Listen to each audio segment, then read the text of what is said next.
Indonesia, Vietnam, all through our hubs. So as demand grows online, our supply chain is ready.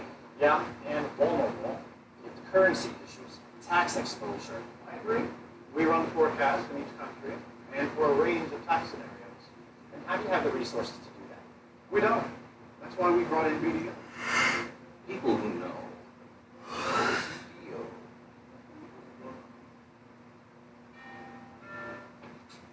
Your house brought you together. Like, really together.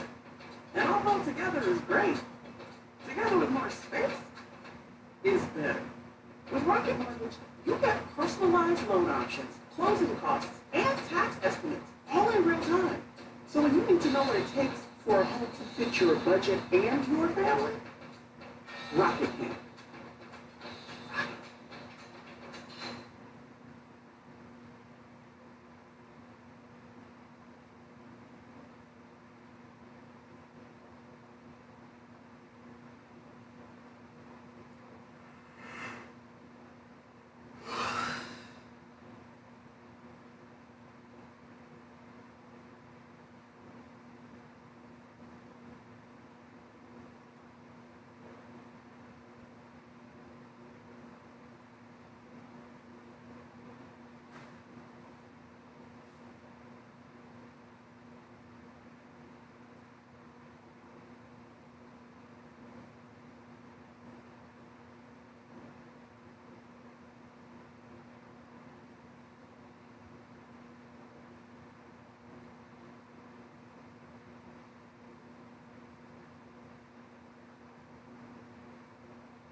This is CNN Breaking News.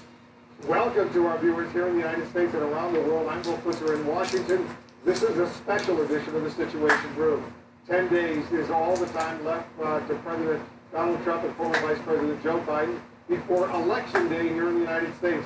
And the reality is each day there are fewer and fewer voters who are still waiting to cast a ballot. More than 52 million Americans have already cast their votes, a stunning number, but there's another number that is also stunning and could have a very massive impact on the outcome of this election. The Johns Hopkins University reporting that 83,757 new confirmed cases of the coronavirus occurred in the United States just yesterday. That's the highest number of new cases reported in a single day since the pandemic started so many months ago. Nearly 1,000 Americans died from the virus just yesterday. And with so little time left, the candidates, the running mates, various surrogates, they are all out in force, even late tonight in Wisconsin, where we begin. Let's go there right now. The president getting ready to hold a rally. He's been very busy at Battleground States all day. CNN's Jeremy Diamond is in Waukesha, Wisconsin for us. Jeremy, I want to start with some breaking news. You got some new reporting on a positive virus test in the vice president's inner circle, Vice President Mike Pence's inner circle. That's right. Well, we're just a few weeks removed now from the President of the United States testing positive for the virus, and a whole host of White House aides and advisors to the President testing positive. And now it seems that Vice President Mike Pence's bubble is also perhaps getting burst by the coronavirus. One of his top political advisors, Marty Oakes, tested positive for the virus earlier this week. A source familiar with the matter confirming that to me tonight. Bloomberg News first reported that news, and they say that Marty Oakes tested positive for the virus on Wednesday. Now, it's not clear from my reporting at this point when the last time was that Marty Oakes was in the vicinity or in close proximity to the Vice President.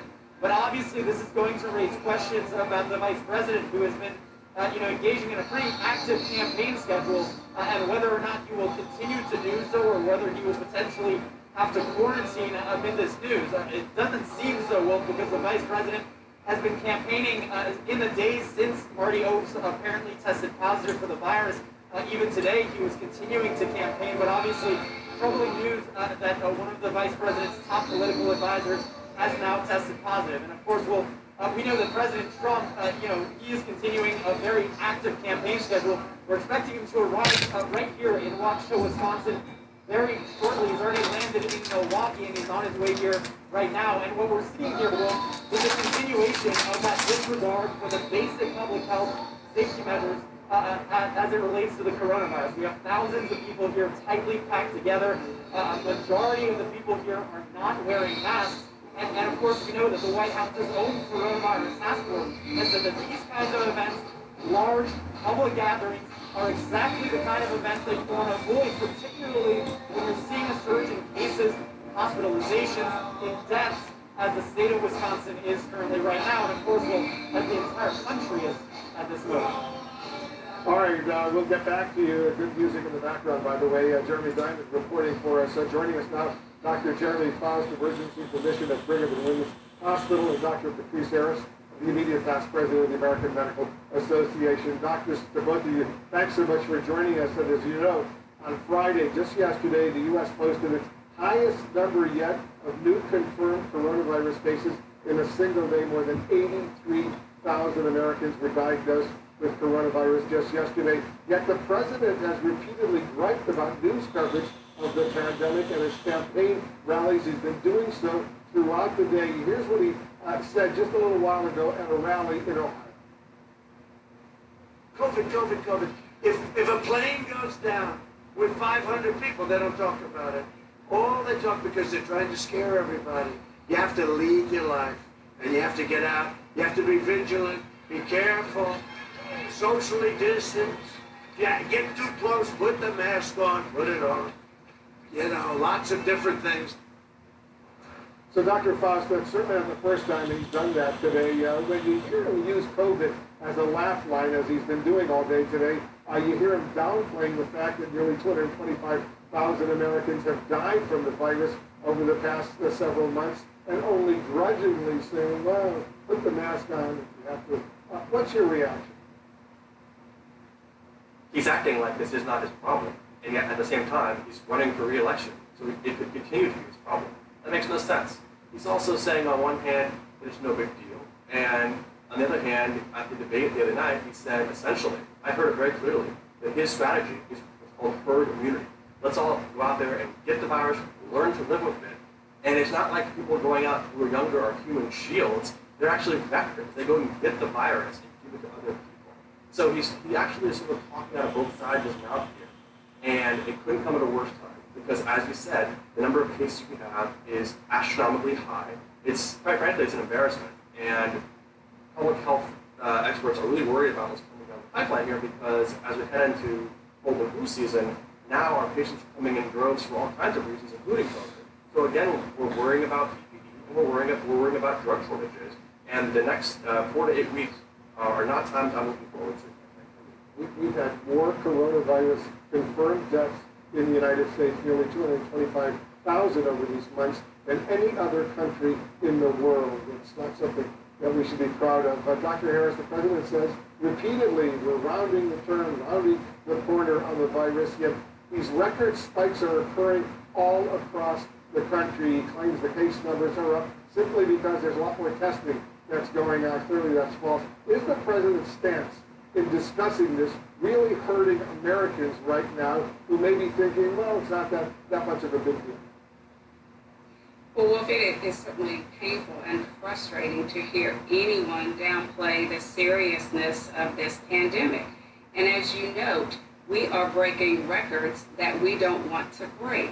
We are seeing more hospitalizations in some areas of our country. We are back to ICU bed capacity issues. And we know what happens after a trend of increased hospitalization. Lives are lost. And so it is so important that we do what we know to work. And by the way, Wolf, wearing a mask is not hard. It may be inconvenient, but it's not hard. Both Dr. Faust and I have seen patients do hard work to stay well and get well, undergo rounds of chemotherapy and radiation therapy. And I've seen newborns undergo heart surgery. Those are the things that's hard. Wearing a mask is not hard, and we should not downplay the seriousness of this disease or what we need to do to prevent the spread of this disease. 90 or 95% of the American public wore masks when they were involved with other people. They would save thousands and thousands of lives. And Dr. Faust, you make a very important point about young people. They may be totally asymptomatic. They may not even know they have coronavirus, but the fact is they can transmit it to their parents, their grandparents, other family members, to all sorts of people. So it is a big deal if they come down with coronavirus. The president keeps saying that his 14-year-old son had it, it was no big deal, but it is a big deal, and I want you to elaborate on this. Thanks for asking that question, because it's been a long time coming to understand what's really happening to young Americans. This week, the U.S. Centers for Disease Control and Prevention, the CDC, came out with a really important report that said that Black and Hispanic young people, 25 to 44, are having an astronomically horrible experience with this virus. It's causing real deaths. This is not little blips on the radar. These are actual big movements, and that young people are dying at really high rates. I'm working with a research group here at Harvard Medical School with colleagues at Yale, and we're looking at this question very carefully. And we can no longer say that this is just a disease of the elderly. Certainly that's the most affected group, but it actually hits younger people. And we know that every day that we're closer to a vaccine, fewer lives will be lost. And when a young life is lost, it reverberates for so long. Because it's not just 5 or 10 years, which is tragic in and of itself when someone older dies. It's 50, 60 years. And where are your siblings and parents of young children? Those are the deaths that that hit us even harder. So we're learning about this, and we're learning that we need to stall. We need to get a little more time for that vaccine to come. And we're also learning that even if someone is asymptomatic, Dr. Harris, a young person, for example, you don't know necessarily what the long-term ramifications of that illness are going to be down the road, 6 months down the road, a year down the road. There's a lot we don't really understand right now about the coronavirus, right? There is a lot we don't know, and that is just all the more reason for us to continue to be hypervigilant. And Dr. Faust said, you know, when it's your child, your son, your daughter, you don't much care about the denominator. You really care about the numerator, and we are worried. We have seen long-term, these long haulers report symptoms, and we've seen issues around heart inflammation around our younger adults and some older adolescents. So no one wants to take a chance here. Yes, there is less chance for worse outcomes, but there's certainly not zero chance. And so again, we need to all do what we know works to prevent the spread of coronavirus. So important indeed. Dr. Harris, Dr. Faust, thanks to both of you for joining us. We really appreciate it. Meanwhile, the former president of the United States, Barack Obama, he was in Florida today campaigning for Joe Biden, and he did not hold back at all in his very tough and bitter criticism of the incumbent president, President Trump. But will President Obama be enough to help Joe Biden carry Florida, that key battleground state? One day, we'll look back and remember the moment that things were one strange time in our lives got very quiet. We worried over loved ones, over money, over our planet, and over TikTok. Let's remember this time when so many struggled to feel secure and build a future where everyone can. Because when the world seems like it's standing still, that's the perfect time for us to change it. No matter what sometimes keeps you up, Nature Made helps you win the night. Our melatonin gummies are scientifically developed to help you fall asleep faster naturally. Nature Made, the #1 pharmacist-recommended vitamin and supplement brand. Nature Made's range of sleep products helps you win the night, no matter what sometimes keeps you up. Whether it's your mind, your phone, or your work. From falling asleep to staying asleep. Nature Made sleep products are scientifically developed to help you win the night, so you can go to bed confident. Nature Made, the #1 pharmacist-recommended vitamin and supplement brand. We made USAA insurance for veterans like Martin. When a hailstorm hit, he needed his insurance to get it done right away. USAA. What you're made of, we're made for. Dad, it's a video call. Hold the phone. Get Mom. Power E-Trade gives you an award-winning app with 24/7 support when you need it the most. Don't get mad. Get E-Trade. Start trading today. Managing type 2 diabetes? You're on it. Staying fit and snacking light? Yep, on it there too. You may think you're doing all you can to manage type 2 diabetes and heart disease. But could your medication do more to lower your heart risk? Jardiance can reduce the risk of cardiovascular death for adults who also have known heart disease, so we can help save your life from a heart attack or stroke, and it lowers A1C. Jardiance can cause serious side effects, including dehydration, genital yeast or urinary tract infections, and sudden kidney problems. Ketoacidosis is a serious side effect that may be fatal. A rare but life-threatening bacterial infection in the skin of the perineum could occur. Stop taking Jardiance and call your doctor right away if you have symptoms of this bacterial infection, ketoacidosis, or an allergic reaction. And don't take it if you're on dialysis or have severe kidney problems. Taking Jardiance with a sulfonylurea or insulin may cause low blood sugar. Lower A1C and lower risk of a fatal heart attack? On it with Jardiance. Ask your doctor about Jardiance. Love, it's stronger than ever. That's why when you're here, we're here. With hand-selected diamonds, thousands of styles, lifelong guarantees. Robbins Brothers, the engagement ring experts. What's next? What's next for our communities? For our companies? For every business, the question is, what do we do next? What do we do for our people and our customers? How do we move forward and define and create the best of what's next? People who know BDO.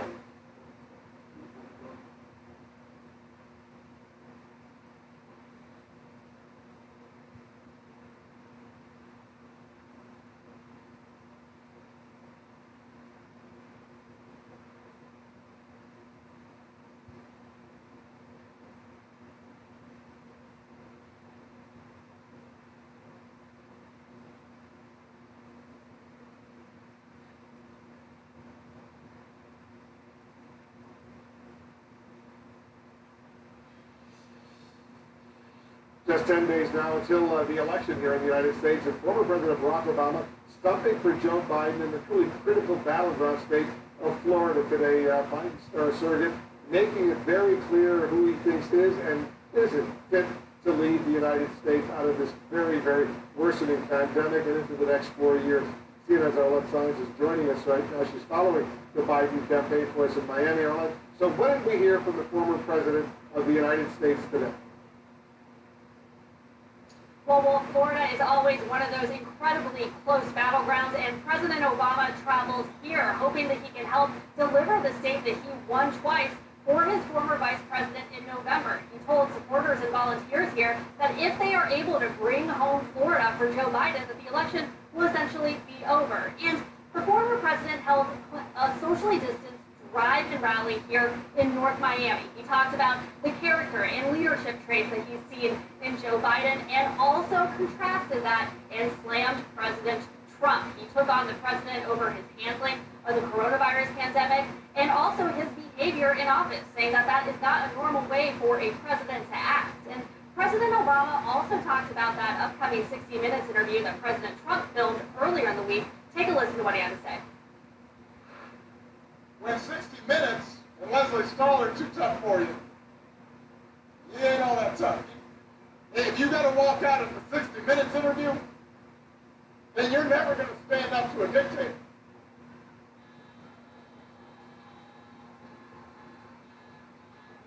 If you're spending all your time complaining about how mean reporters are to you, you're not going to stand up to Putin. So that is one of the rare moments where you see a former president criticizing their successor. And an overarching message for Obama while he was here in Florida was encouraging supporters to make a plan to get out there and vote early as this election is reaching that crucial 10-day period as the election is quickly approaching. Now, while they have the heavy hitter here on the ground in Florida, the Biden campaign is also hitting the airwaves, airing another ad during the World Series this evening. This advertisement narrated by Brad Pitt earlier in the week. They've also run advertisements during the World Series. The Biden campaign really putting their financial resources on the national airwaves. They had a lot of cash on hand heading into this final stretch, and they're trying to use it and maximize it to the best of their ability. Cool. Yeah, they want to spend that money over these next 10 days. Will the former president-elect be doing any more campaigning for Biden?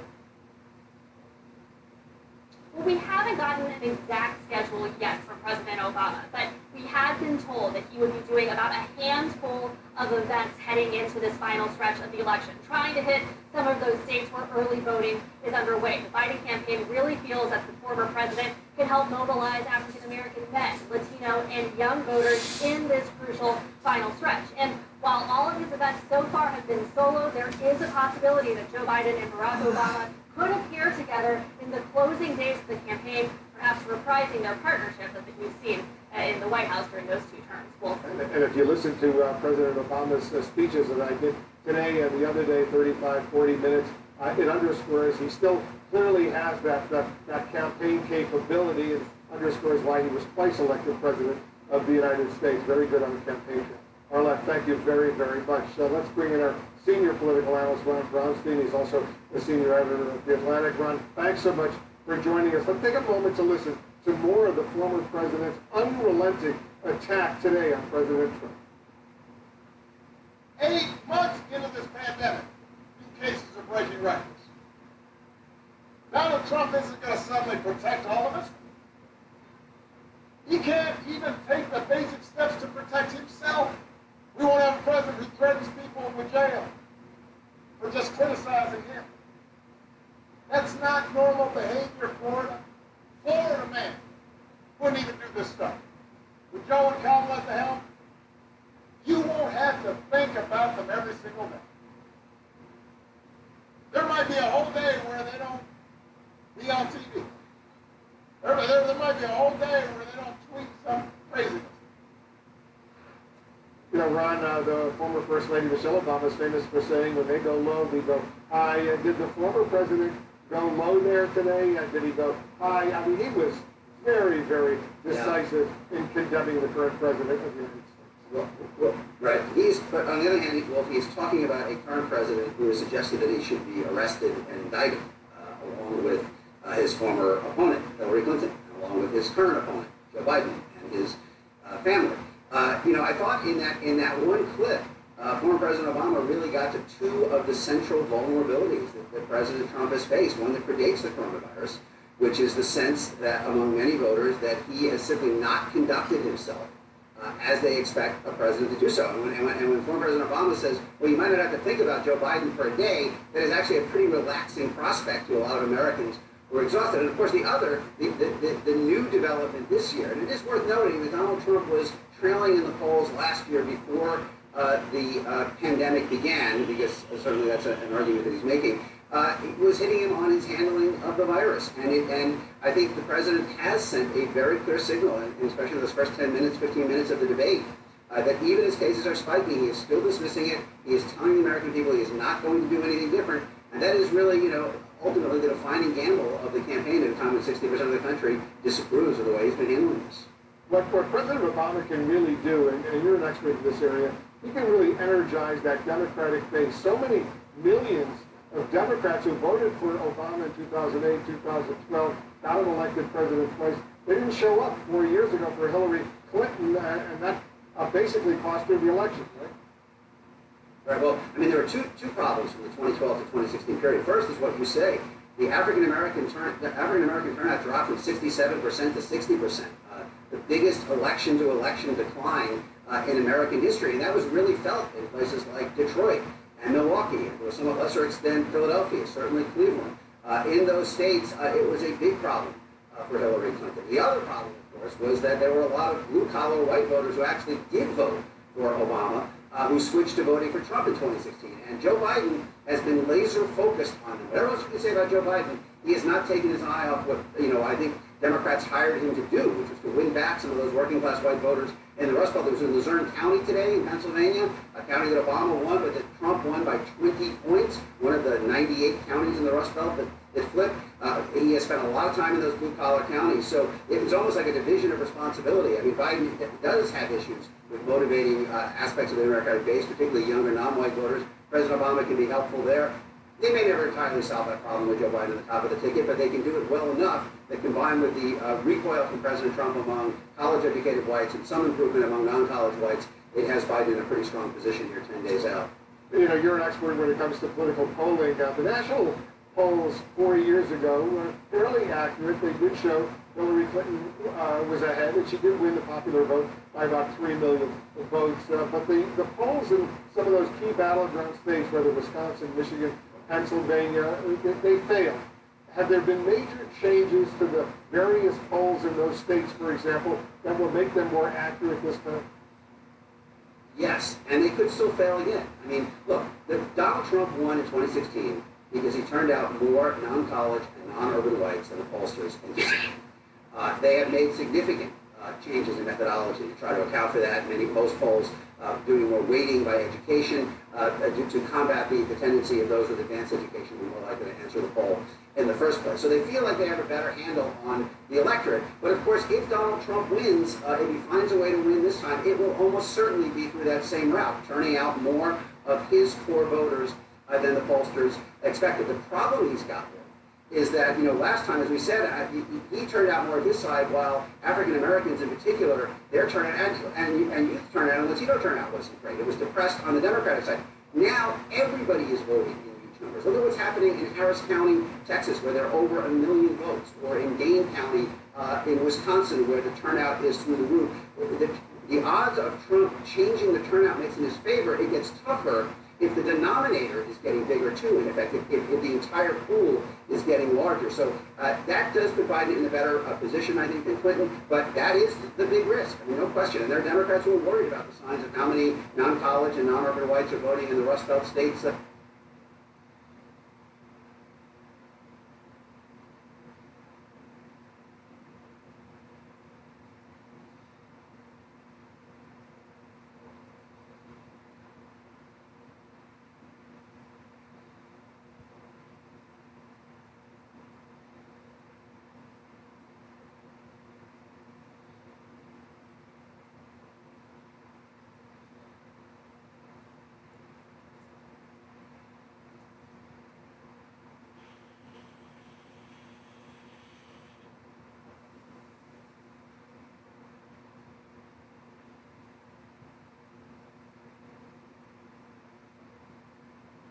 Nature Made's range of sleep products helps you win the night, no matter what sometimes keeps you up. Whether it's your mind, your phone, or your work. From falling asleep to staying asleep. Nature-Made sleep products are scientifically developed to help you win the night. So you can go. When you vote, you get a sticker. When you watch the circus, you get access to the sharpest political minds in America as they break down the 2020 race for the White House. Everything just got uglier. Telling the story of the most important election of all time. Break down the 2020 race for the White House. Everything just got uglier. Telling the story of the most important election of all time.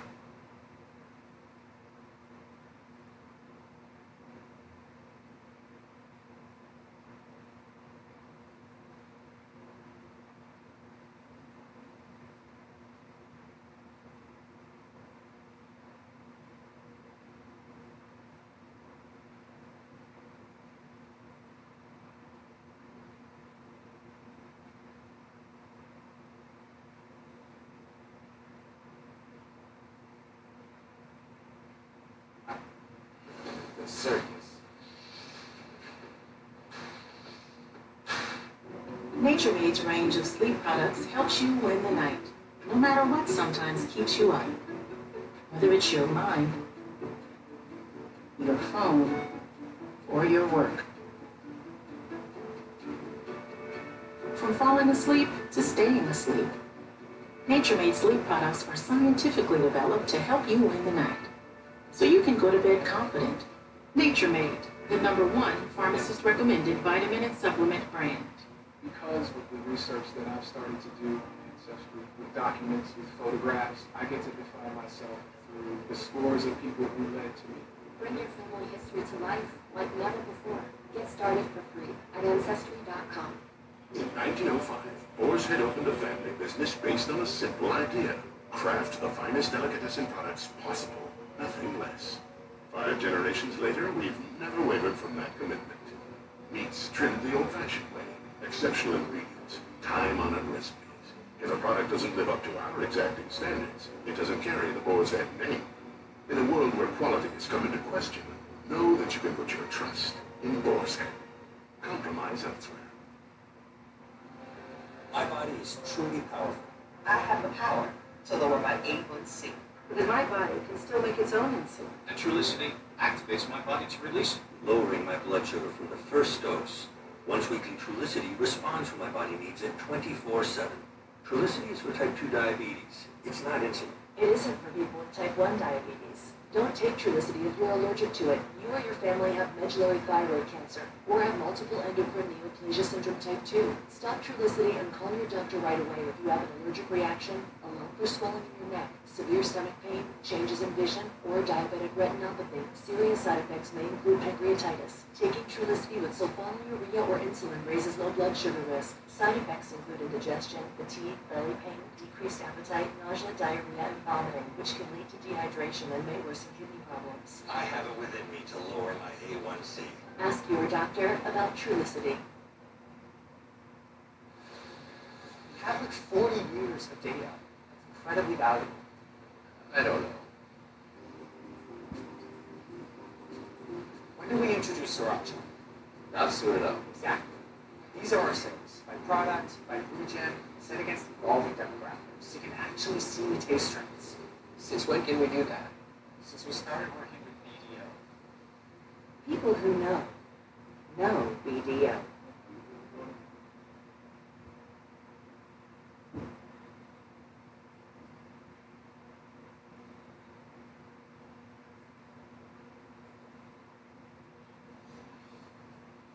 President Trump won Michigan by less than 11,000 votes back in 2016. But this year, that battleground state could come down to the critical voice of black voters.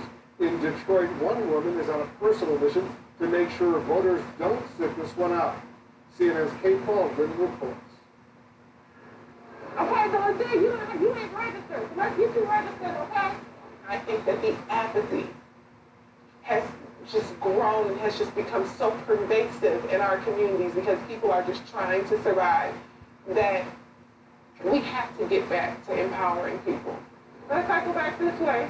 29-year-old Wendy Caldwell Liddell is a woman with no shortage of energy. Hey, did she talk to you already? She doesn't work for any campaign, but since August, she says she spends 3 days a week, every week, between her full-time job and taking care of 2 kids, using that energy to try and convince fellow Detroiters their vote matters. I'm asking you, at this point, this is our survival now. What happens politically is a part of our survival, and there's no escaping that. 10,704. What does that number mean to you? Is that how many votes Trump won by? That's exactly how many votes. So that number, it hurts. It hurts. Wayne County, which includes Detroit, went for Hillary Clinton by a wide margin in 2016. But she got about 76,000 fewer votes there than Obama did in 2012. Remember, Trump won the entire state by just 10,704 votes. Are you voting for Joe Biden, or are you more voting against Donald Trump? 80% against Donald Trump, 20% for Joe Biden. I would say that. What does that mean? It means that I know that as a voter and as a black woman that there's a job that I have to do in order to get a representative who will come close to protecting my people in office, but I'm not necessarily excited about having another representative there who really does not inherently understand the needs of our community. Did you see that?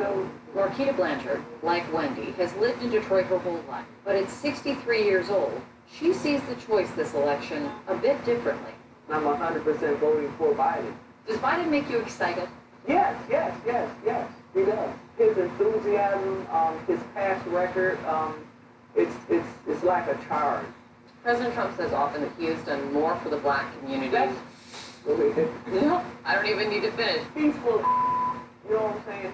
He has not done nothing. I've had people say, well, he's not my president. I didn't vote. I said, well, did you vote at all? They say, no, I didn't vote. I said, well, if you did not vote, you did vote for him. Amber Davis is one of those Detroiters who voted for Obama in 2012, then didn't vote at all in 2016. Why didn't you vote in 2016? I don't want Trump, and I didn't want Hillary. I didn't really care who won that election. So what's your plan this election? I don't like Biden, but I'm voting for Biden. This is for coronavirus, everything that's going on, it is horrible, so he gotta go. One path to flipping Michigan blue again, and a critical pursuit of the Biden campaign, is getting those voters who sat out 4 years ago to show up this time.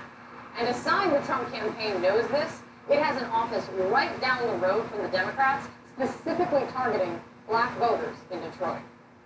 How unusual is that to see Rip Trump put a Republican presidential campaign open an office in West Side? I've never seen it. I've never seen it ever before. But what does it tell you? The importance of not only Michigan, but Detroit and the black vote. Because the parties, both parties need us. Really? Are you gonna help me? Everyone always talks about on TV. They always talk about how black women are the backbone of the Democratic Party. We are. Black women are the backbone. But do you think the Democratic Party takes you for granted? Absolutely.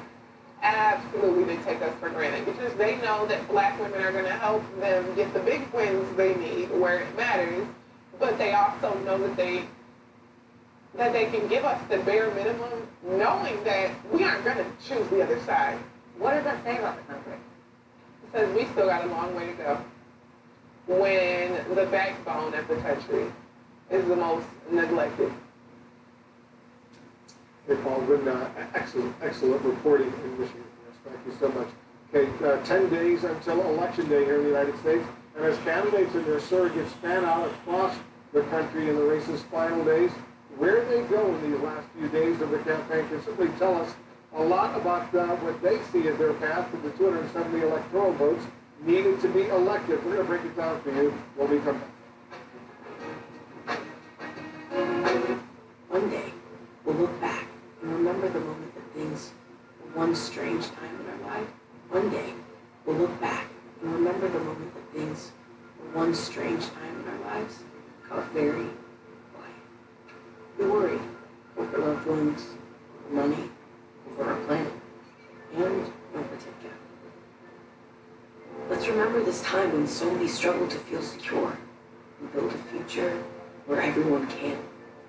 Because when the world seems like it's standing still, that's the perfect time for us to change it. Custom Ink helps to celebrate and drive our students' achievements with custom gear. They love Custom Ink's different styles and design. We love how Custom Ink makes the process simple with their easy-to-use design lab, expert artist ready to help, and unbeatable customer service. Custom Ink allows our kids to show everyone their accomplishments and the pride they have in our school.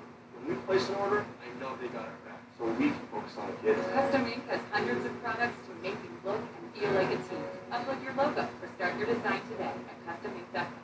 Hi, my name is Leanne. I have been going through some stomach pains and problems for quite a while, and I came across the Everly Well test. Everything was easy to understand, and was just really excited to see what the outcome would be, and come to find out that almonds were on my high sensitivity list. And so just was so eye-opening that even though I was eating clean, something within that clean list could potentially be causing me inflammation in my body. Thank you, Everly Well. When I first met Dr. Don, he had very big goals. I help young women build confidence and a positive body image. COVID is the reason why I really got a fire under creating this online course. She felt encouraged to become an entrepreneur because we built a plan that helps achieve that. Andrea's financial planning helped me launch my business. Now I can focus on my mission, taking care of women. Love, it's stronger than ever. That's why when you're here, we're here, or here, we're here.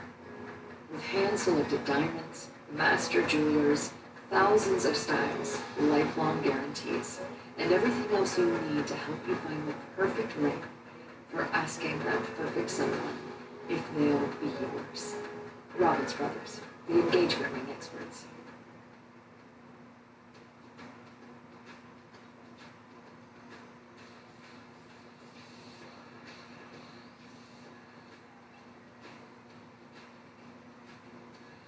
Real steel.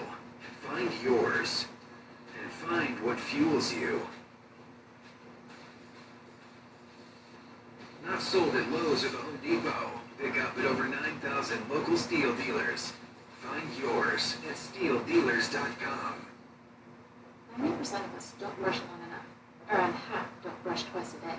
75% brush with old, worn-out bristles. The Quip electric toothbrush fixes that.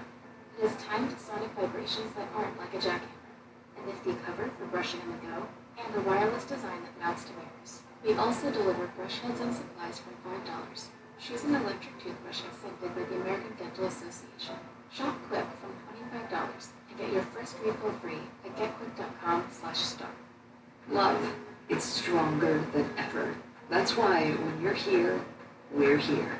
With hand-selected diamonds, thousands of styles, lifelong guarantees. Robbins Brothers, the engagement ring experts. No matter what sometimes keeps you up, Nature Made helps you win the night. Our melatonin gummies are scientifically developed to help you fall asleep faster naturally. Nature Made, the #1 pharmacist-recommended vitamin and supplement brand. So with just 10 days until the election, nothing is more valuable than a candidate's time. And if you want to know the states they desperately need to win, just look at where they are going to campaign. President Trump and Joe Biden both campaigning in critical battleground states today. Trump hitting the trail in North Carolina, then Ohio, and now Wisconsin, while Biden made his pitch to voters in Pennsylvania. Our senior political writer and analyst, Harry, is joining us right now. So, Harry, what do the polls tell us about the current state of the race? Let's start with North Carolina. Sure. You know, if you take a look right now at the polls in North Carolina, what you'll find is a slight Biden advantage there. But here's, of course, the key thing, right? You can recall 4 years ago, what was the result? Trump won that state by 4. So this is a pattern that we're seeing consistently where Joe Biden is doing better than Hillary Clinton did, and he's right near 50%. What about Wisconsin? Wisconsin is a must-win state, in my mind, probably for Joe Biden, or as close as you possibly can get. You know, a lot of the electoral maps that get him to 270 include Wisconsin, and he is leading there right now. He's leading by 6 points. He's over 50%. And remember, of course, Wisconsin was one of the most key contests in 2016. So the fact that Biden's ahead there, it leaves a Midwest path with Pennsylvania and Michigan very much open for him. We know that Florida is such a critical battleground state right now. I've always believed that if the Republican incumbent, in this case Donald Trump doesn't win Florida, he's almost certainly not going to win the election. What are the poll numbers in Florida tell us? Yeah, I think exactly what you just said, Wolf. And look at the polls right now in Florida. It's close, just like North Carolina. But again, you see that lead for Joe Biden. He's up by 3 points, right near that 50% mark. It was a state Trump won by a little bit over a point last time around. And what you said was exactly right.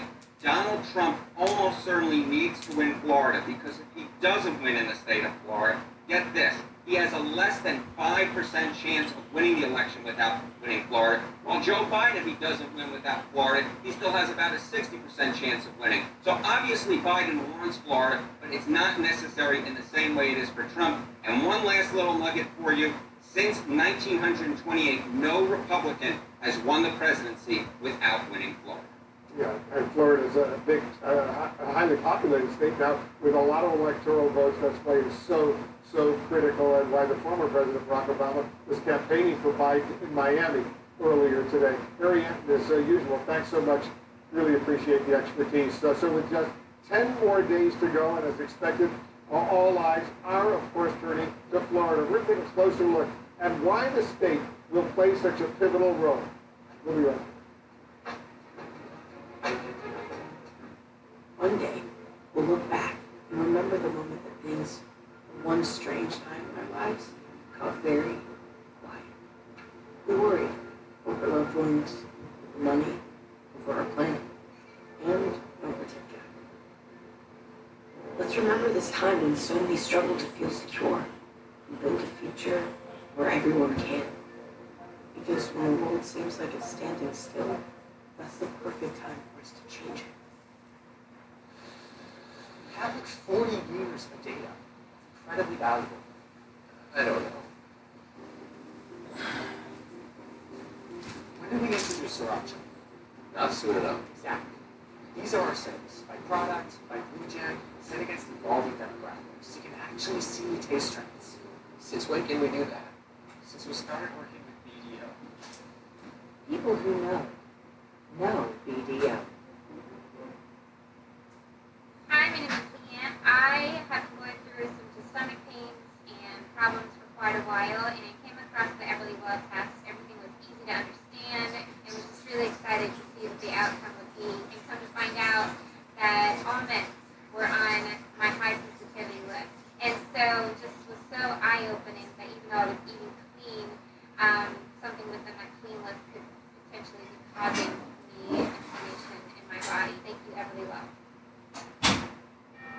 The Martins here just realized they outgrew their home. So they use Rocket Mortgage to finance their next one.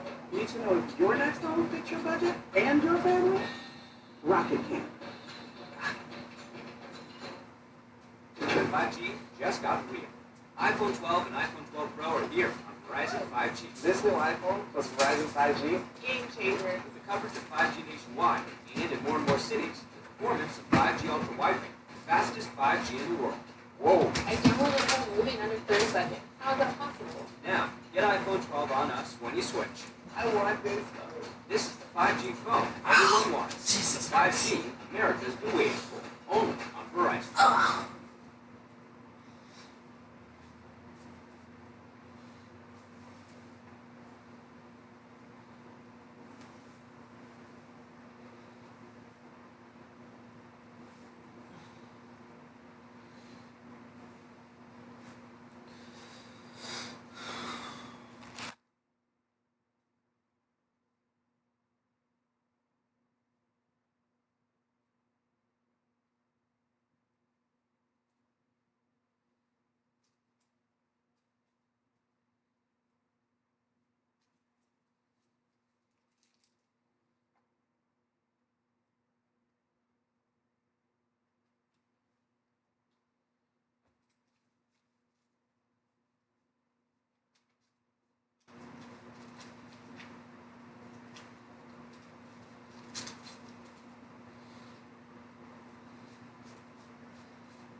there hasn't been a huge issue in this election here in the United States. The president is claiming another major accomplishment in that area, announcing on Friday that Sudan and Israel have agreed to normalize relations.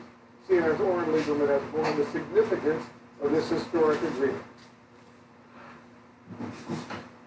Well, this is a significant foreign policy accomplishment of the Trump administration, and of course the timing can't be ignored here. Just a week and a half before an election in which Trump is trailing in the polls. It's also a lifeline for Prime Minister Benjamin Netanyahu, who's under attack from his right and faces sinking popularity because of his handling of the coronavirus, not to mention his trial on corruption charges, which is coming up in just a few weeks.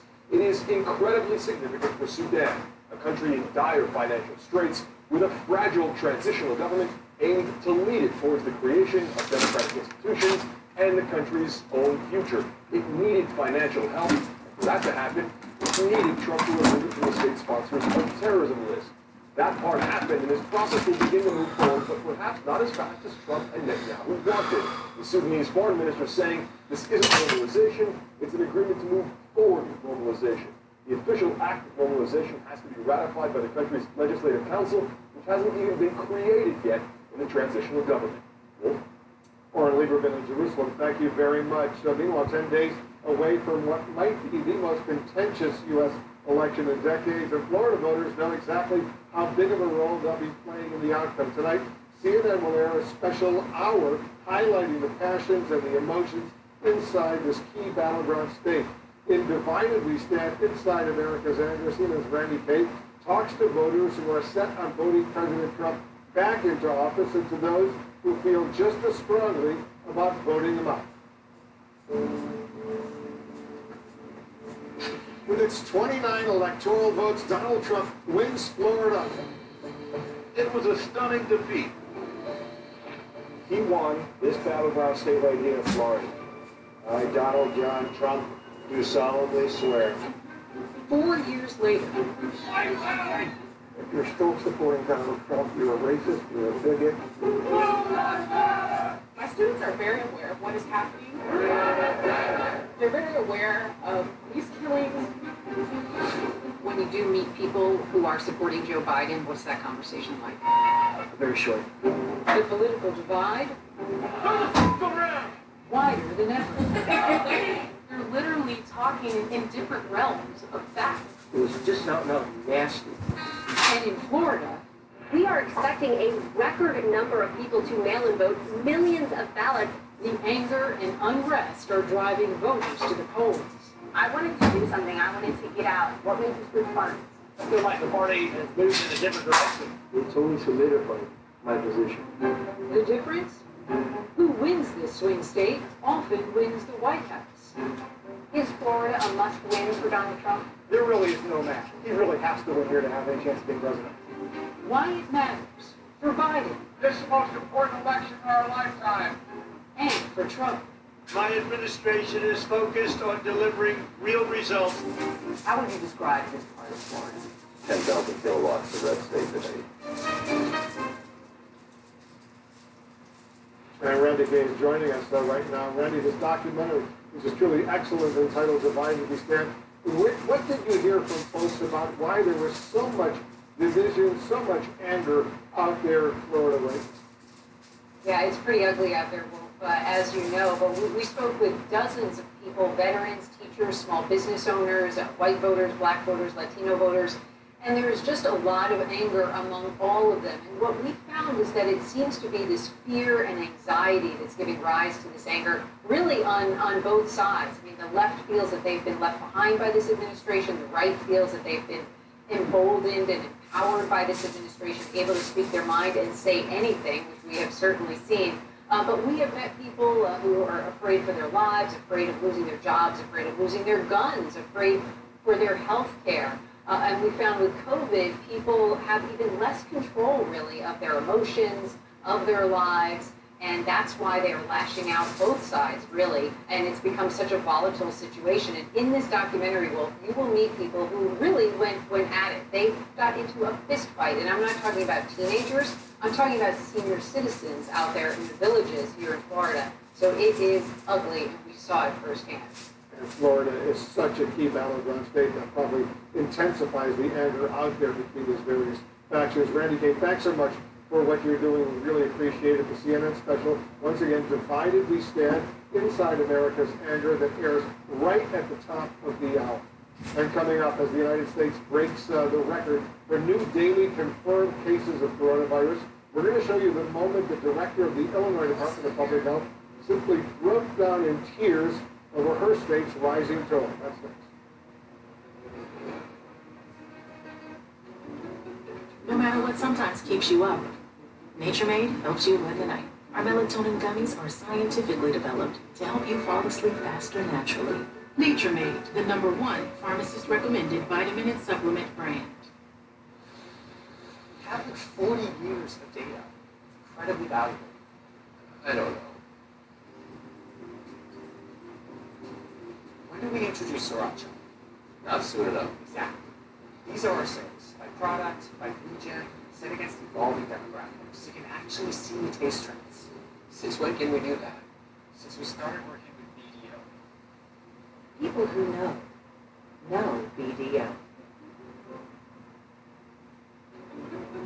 No matter what sometimes keeps you up, Nature Made helps you win the night. Our melatonin gummies are scientifically developed to help you fall asleep faster naturally. Nature Made, the #1 pharmacist recommended vitamin and supplement brand.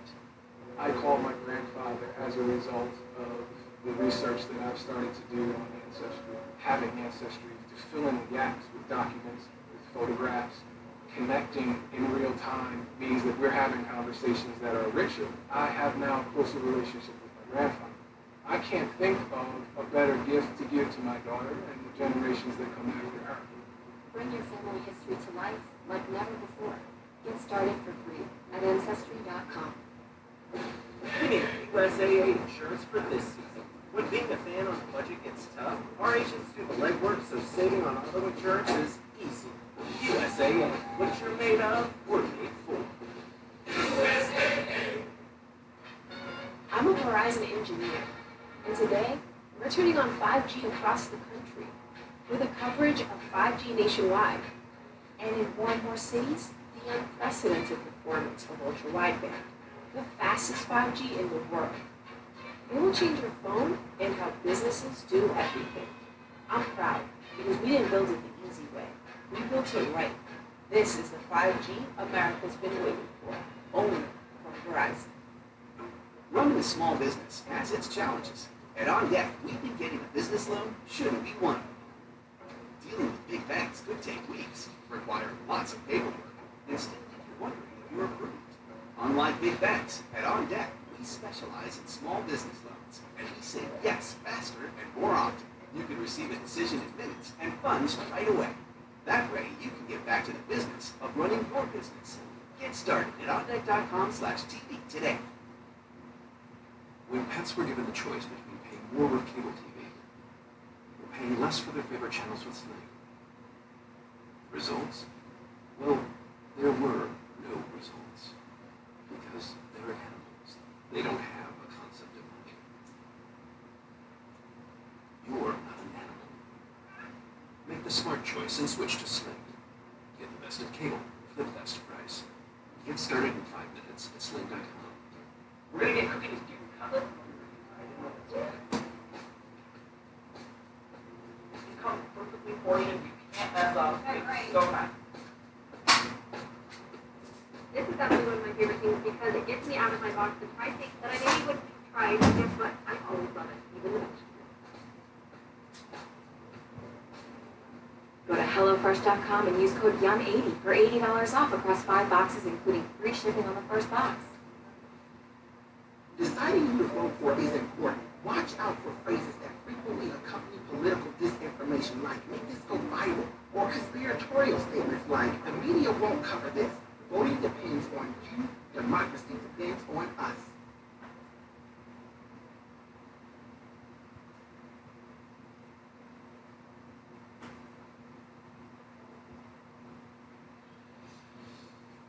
I'm Will Blitzer in Washington. Thanks very much for watching. I'll be back tomorrow night with another special edition of the Situation Room at 8 p.m. Eastern. But before I go, I want to leave you with a warning. of what's at stake in this coronavirus pandemic. Earlier tonight, I showed you the moment when the Illinois Department of Public Health Director Ngozi Ezike fought back tears while sharing statistics about the virus in her state. Watch this out. Since yesterday, we lost an additional 31 lives for a total of 9,418 deaths. These are people who started with us in 2020 and won't be with us at the Thanksgiving table.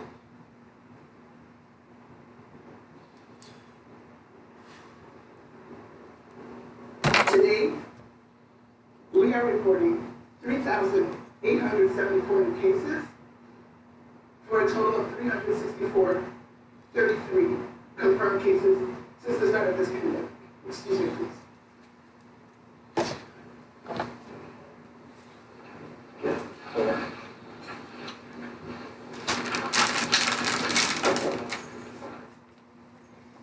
Dr. Ngozi Ezike found the strength to go on and ended with a warning, one that applies to all of us. My message to you is to stay strong. I've never run a marathon, but I have the utmost regard for those who've been able to train and plan and finish a marathon. But this is a difficult race when you can't actually see the end point, and I'm sorry that that's the message I have for you. Nevertheless, I'm asking you to fight the fatigue. Fight the urge to give up on social distancing. Fight for your kids to have safe, healthy opportunity to have in-person learning in school with teachers who are trained to teach them in the classroom. Fight to have safe, healthy environments in which we can work so that businesses can remain open, so that our economies can start to thrive again. This does mean wearing your mask. We know the consequences when we fail to listen to the advice of public health professionals like Dr. Ezike. This is why every night we end the Situation Room with a tribute to the victims of the coronavirus pandemic. Dr. McCall Chandra was a prominent cardiologist in Dayton, Ohio, just 57 years old. He died last Sunday from coronavirus complications after being diagnosed early on in the pandemic. An avid runner who completed nearly 20 marathons, his passing reminds us that this virus does not discriminate against the young or the healthy. Dr. Chandra leaves behind a wife and 2 children. Warren Bowie was a beloved high school English teacher in Wisconsin. Recently retired, he passed away Sunday from coronavirus complications. His teaching career spanned more than 20 years and impacted thousands of students who remember him as a true inspiration. He was just 57 years old.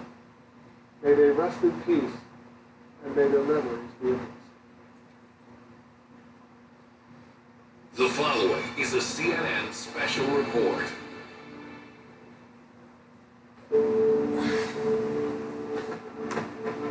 With its 29 electoral votes, Donald Trump wins Florida. It was a stunning defeat. He won this battleground state right here, Florida. I, Donald John Trump, do solemnly swear. 4 years later. If you're still supporting Donald Trump, you're a racist, you're a bigot. My students are very aware of what is happening. They're very aware of police killing. When you do meet people who are supporting Joe Biden, what's that conversation like? Very short. The political divide? Wider than ever. You're literally talking in different realms of facts. It was just out and out nasty. And in Florida, we are expecting a record number of people to mail in vote, millions of ballots. The anger and unrest are driving voters to the polls. I wanted to do something. I wanted to get out. What made you switch parties? I feel like the party has moved in a different direction. It's only solidified my position. The difference? Who wins this swing state often wins the White House. Is Florida a must-win for Donald Trump? There really is no math. He really has to win here to have a chance of being president. Why it matters for Biden. This is the most important election in our lifetime. And for Trump. My administration is focused on delivering real results. How would you describe this part of Florida? 10,000 kilowatts, the red state debate. Tonight, on a CNN special report, divided we stand inside America's anger.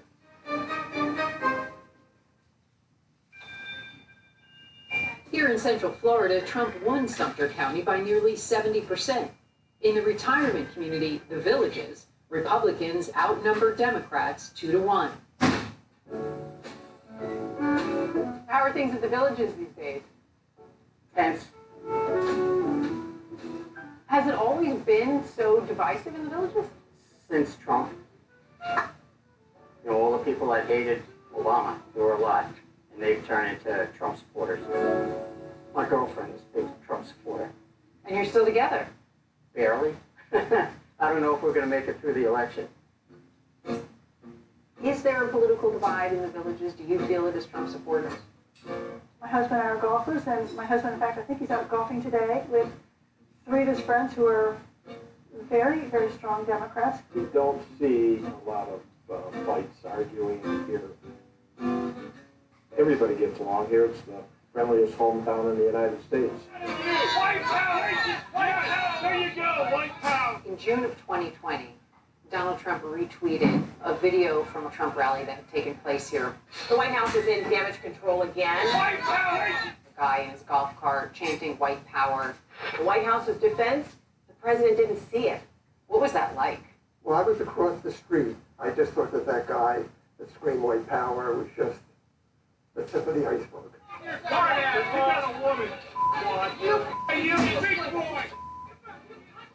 I believe after almost 4 years of fighting these people, arguing with these people, if you're still supporting Donald Trump, you're a racist, you're a bigot, you're a greedy SOB, or you're stupid. I was going in Publix grocery store yesterday, and this one guy comes up to me and he started screaming at me, you know? And what I do now is after a minute or two of screaming, I say to him, I'm going to give you the first shot free. You punch me in the face, and then I'm going to send you to the hospital. You will not get in my face. I'm not going to be intimidated by these SOBs.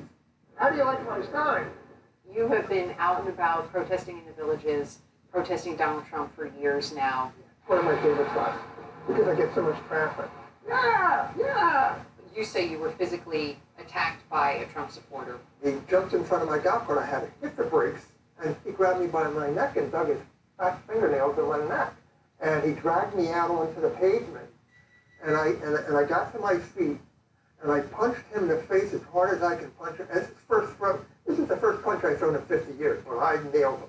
But, you know, you look at what you're doing. I mean, you have your signage. You've called people here in the Villages racist bigots, Nazis, KKK. Do you think that you're adding to the divisiveness? I didn't make them bigots and racist. I'm just pointing it out. Do you feel that all you've done has changed any minds? I never intended to. That's where people get me wrong. Trying to just point out to these Democrats around here, you don't have to hide from these people anymore. When I moved here 6 years ago, you didn't see a Democratic bumper sticker. You didn't see a Democratic shirt. People would whisper to you, oh, I'm a Democrat too. FM 1027, the Villages. We're looking at sunny skies all day long. There are a lot of people who I've asked if they would publicly talk about why they voted for Trump in 16 and what's changed their opinion and why they're voting for Joe Biden in 20. And while they'll talk to me, they're afraid to talk to the press. Politics is a big part of life in the Villages, and you can lose your social group. I might fall into the camp of those who voted against Hillary Clinton versus voted for Donald Trump. She had her missteps, and it's kind of like trying to make a tough choice. And I said, well, I'm going to vote. And that ended up being the vote. And I could have never anticipated, you know, what's transpired since then. Did you have confidence in Trump when you voted for him? Yes, to some degree. I had this belief that a business person could take over the world's largest, most complex business called a $4 trillion plus government and kind of make some sense of it. What happened over the past 4 years that changed your mind? The answer is starting with the inaugural. If you have to start lying to people about the number of people who showed up, and it's just been this series of lies ever since. There's more than 100,000 people that live here. Have you been able to find other people like yourself who regret their decision to vote for Trump? Not very many. Very few, actually. I respect people's right to vote for Donald Trump just as much. I hope they respect my right to vote for Joe Biden. Can we keep it civil? That's what our democracy is all about. Trump. Oh. Which is not necessarily the case if you've seen some of the YouTube videos. Tell Donald Trump to come down here. I want to punch him right in the nose. You won't punch him in the nose. I would punch him right in the nose. Would you really? Okay. This idea that we're out feuding in the streets because nobody can get along is nonsense. We've seen one terrible incident of 8 seconds that the national media and international media has tried to blow out of proportion. Are you talking about the guy at the Trump rally who on his golf cart was chanting white power and that the president retweeted? I'm more than happy to talk about the video. Because what led up to that unfortunate incident was provocative, it was vulgar.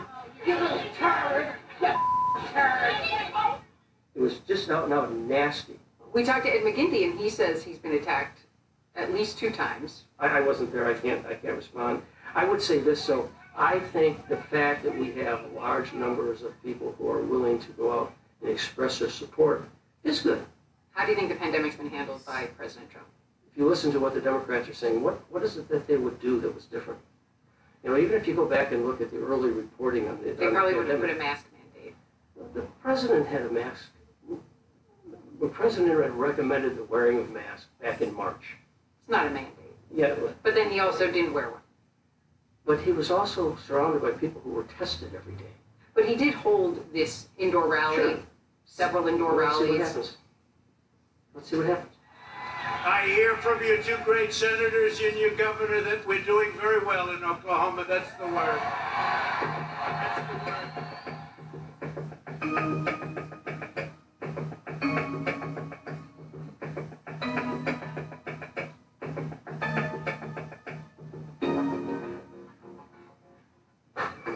Coming up. What do you talk about them being losers? Do you see yourself as an outlier in terms of the community of veterans? This was a devastating hit from a Category 4. All we needed was more support and not to feel abandoned. No one ever thinks something so traumatic and terrible is going to actually happen to you until it does.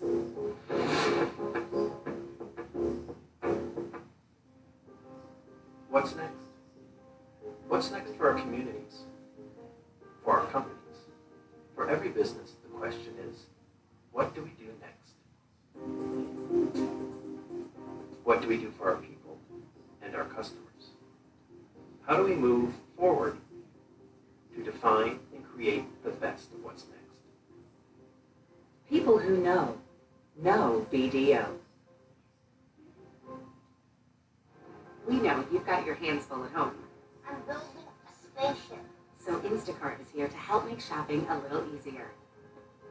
With retail partners like Walmart, you can get all you need from household items to fresh produce, and a shopper will safely deliver them contact-free in as little as 2 hours. Because between teaching, cooking, and parenting, you could use one less job to do. Go to Instacart.com or download the app to save $10 on your order from Walmart using the code WALTAP20. After 15 years of honorable service, I'm still currently serving right now. I've had 5 deployments to numerous locations in the Middle East. I've actually been in exercises where we're in locations where there is absolutely no internet. And I've had to reach out to my professors ahead of time. And they're very flexible, so professors were on watch those weeks ahead of time so that I could work on them. That's one of the things I really enjoyed about Grambling. Attending Grambling University has been one of the best decisions I have ever made, and I can honestly say it has made me better for it. Experts in online education for over 20 years. Visit brandman.edu/military.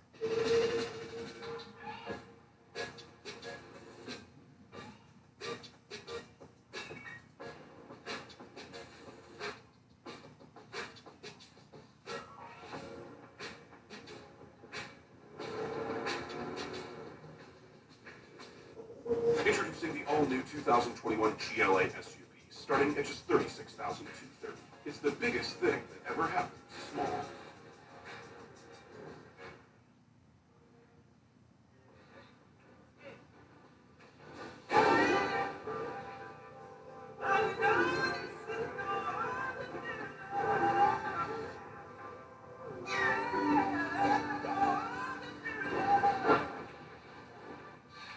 Wherever shall we begin?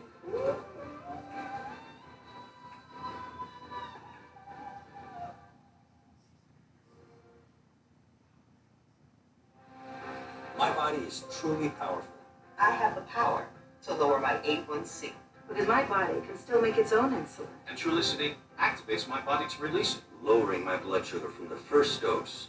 Once weekly Trulicity responds when my body needs it 24/7. Trulicity is for type 2 diabetes. It's not insulin. It isn't for people with type 1 diabetes. Don't take Trulicity if you're allergic to it. You or your family have medullary thyroid cancer or have multiple endocrine neoplasia syndrome type 2. Stop Trulicity and call your doctor right away if you have an allergic reaction, a lump or swelling in your neck, severe stomach pain, changes in vision, or diabetic retinopathy. Serious side effects may include pancreatitis. Taking Trulicity with sulfonylurea or insulin raises low blood sugar risk. Side effects include indigestion, fatigue, belly pain, decreased appetite, nausea, diarrhea, and vomiting, which can lead to dehydration and may worsen kidney problems. I have it within me to lower my A1C. Ask your doctor about Trulicity.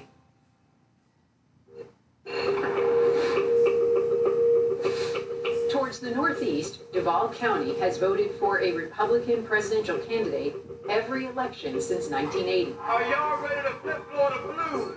But in 2018, a sign of a possible demographic shift. Just want to check on Duval, see if... When Democratic nominee for governor, Andrew Gillum, won this Republican stronghold.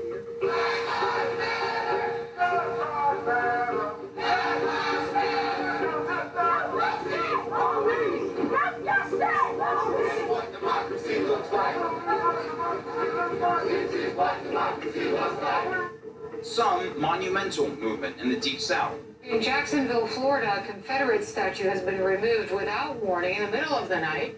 The guy that was at the very top of it was Charles Hemming. He fought to maintain the status quo of slavery. I was raised here in Jacksonville. Did you find them, babe? No. I told you they weren't in there. Throughout my life, I have definitely noticed how conservative it is. Even driving down the street, walking down the street as a child, my sister and I would count the amount of Confederate flags that we would see. Even in elementary school, I remember walking to school and then a pickup truck drives by and shouts the N-word at us. I teach 7th grade exceptional student education. I teach American histories. It's just very interesting because children are very aware of what's going on. I know I can. I know I Be who I want to be. In fact, I had other students that drew about Black Lives Matter. They know exactly what it is. They know exactly what's going on. They're very aware of police killings. Yes, that's great. I can teach them how to become individuals, but this world has to be safe enough for them to grow up to become individuals. Sorry. I cannot go back to school after the election, look my kids in the face in good conscience if Donald Trump is reelected, and I didn't vote. I definitely look at voting for Kamala and voting for Joe Biden as a vote against Trump. In my opinion, seeing his response to COVID, seeing his response to the uprisings, he has to be defeated. In 2018, there was a lot of voter registration happening in Duval County.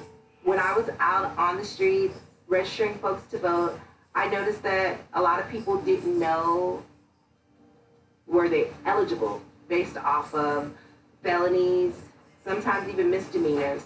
Probably in a day I would speak to 40 to 50 young black men, and out of the 40 to 50, I may register 2 to 3.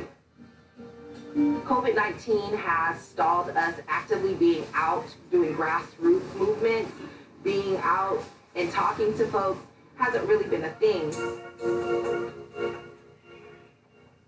In 2018, during the midterm elections, Amendment 4 was passed into law. Voters in Florida decided to restore voting rights to felons. This is restoring voting rights for more than 1 million people. Florida held on to a 150-year-old Jim Crow law that permanently barred American citizens from voting for the rest of their life, right? An appeals court ruling that could favor Republicans in the November election. The governor's office argued that a complete sentence means all fines and fees and restitution would be paid. On September 11th, 2020, less than a month before the deadline to register to vote for the election, this federal appeals court blocked hundreds of thousands of felons from voting. What happened with that? At the end of the day, should our elections be free and accessible by American citizens? And the 11th Circuit said no. Who needs to vote more than the underserved? I moved here in 1987. African Americans already distrust this voting system. I was in the military. I've been in Jacksonville, Florida ever since I discharged from the military. I was arrested in 2013 for racketeering, scheme to defraud, and theft. I believe I started out with $6,000 and something dollars, and I believe the interest that's continued to accrue on it. So this is why you never can end this thing. It's crazy. It's madness. I can't vote because I'm too poor to vote. I have to pay to vote.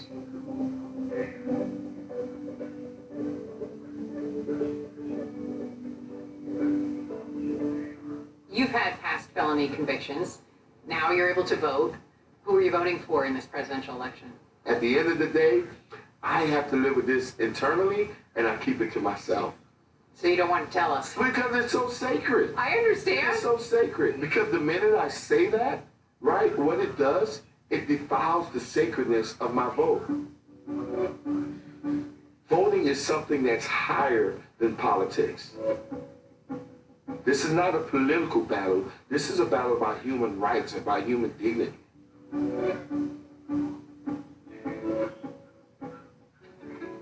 No matter what sometimes keeps you up, Nature Made helps you win the night. Our melatonin gummies are scientifically developed to help you fall asleep faster naturally. Nature Made, the #1 pharmacist-recommended vitamin and supplement brand. We can't calculate our total taxes. Do you realize how many different taxes we pay?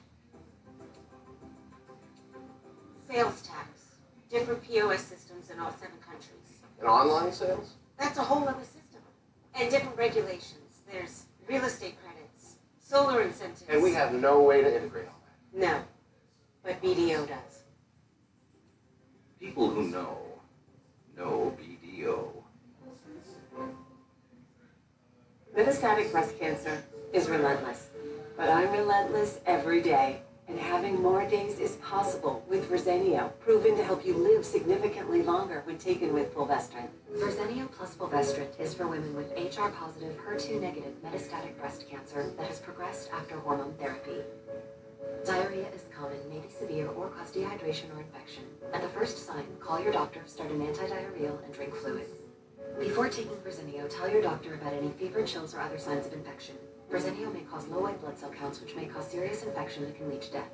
Life-threatening lung inflammation can occur. Tell your doctor about any new or worsening trouble breathing, cough, or chest pain. Serious liver problems can happen. Symptoms include fatigue, appetite loss, stomach pain, and bleeding or bruising. Blood clots that can lead to death have occurred. Tell your doctor if you have pain or swelling in your arms or legs, shortness of breath, chest pain, and rapid breathing or heart rate, or if you are pregnant or nursing. Every day matters, and I want more of them. Ask your doctor about everyday Verzenio. Nature Made's range of sleep products helps you win the night, no matter what sometimes keeps you up. Whether it's your mind, your phone, or your work. From falling asleep to staying asleep. Nature Made sleep products are scientifically developed to help you win the night, so you can go to bed confident. Nature Made, the #1 pharmacist-recommended vitamin and supplement brand. 5G just got real. iPhone 12 and iPhone 12 Pro are here on Verizon 5G. This new iPhone plus Verizon 5G? Game changer. With the coverage of 5G nationwide and in more cities, the performance of 5G ultra wideband, the fastest 5G in the world. Whoa! I downloaded the whole movie in under 30 seconds. How is that possible? Now, get iPhone 12 on us when you switch. I want this phone. This is the 5G phone everyone wants on the 5G America's been waiting for, only on Verizon.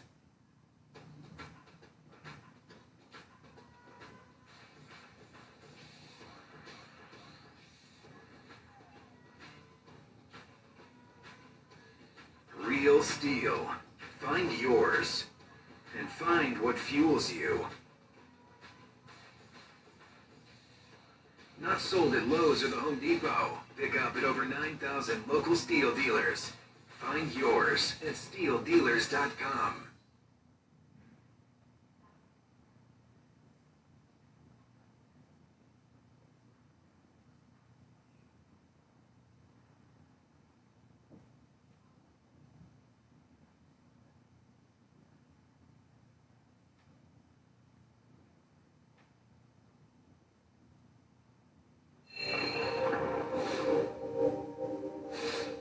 south, Miami-Dade has more voters than any other county in Florida.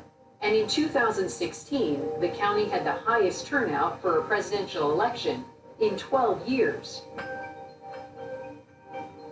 Practicar la brujería, lo negro. It's really crazy what's going on in the media markets here in South Florida and Miami-Dade County in particular. Están vibrando con el diablo. There's a lot of misinformation, disinformation on Spanish language radio in particular. The #1 show for Spanish language radio recently compared Black Lives Matter to brujeria, which is witchcraft. My own family members, unfortunately, have been impacted by the lies and misinformation that they're listening to on Spanish language radio. And it's led to some really difficult conversations between us because it's really tough to have a political conversation or discussion when you're literally talking in different realms of fact. My mom was a doctor in Cuba. My dad was a small businessman. He was constantly jailed by Castro's thugs, and as a result, my family and I decided to leave Cuba. You know, the whole socialism, communism, boogeyman that these Republicans have created to win over, Cuban American voters and Venezuelan Americans and Nicaraguan Americans in South Florida, it's ridiculous. Joe Biden was vice president for 8 years, and did the country become a socialist country? Did we become a communist country? Absolutely not. And I think a lot of folks are really waking up to the reality that the Republican Party and Donald Trump especially have exploited our trauma. There's nothing American about you, you bunch of commies. Latinos will be the largest non-white voting group in 2020. It's going to be a 4 more years of President Donald Trump. The truth is, what's key about Dade County is not who's going to win it, but the margins. In fact, Obama wins Florida in 2012 because he's able to increase his margin among Hispanics in Dade County and African Americans in Dade County. And although he did worse in the rest of the state than he did in 2008, the increase in margin in Dade County won it for him. Trump earned more than half of the Cuban American vote in 2016. Do you think anything has changed in the last 4 years? I think he's going to do significantly better among Cuban Americans. He's spent a lot of time working the community. He's made a lot of trips to South Florida. And he's also moved to West Palm Beach. My family, they're Cuban immigrants. They fled Cuba when Castro took over. They came here, had to start all over again with nothing. What do you think of Donald Trump as a person? Well, as a person, I'm not so fond of him. I think he can tweet a lot less. But I didn't hire him for him as a person. I hired him to get the job done.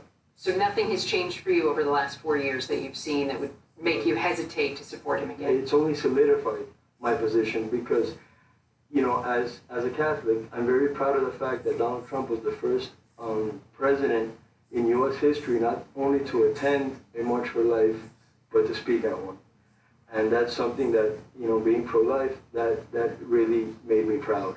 But it's not just that. He protects our right to bear arms, lower taxes. You don't think you need to raise taxes to try and help people through the pandemic financially? Absolutely not. I think that, first of all, as an American, I want to keep more of my hard-earned money.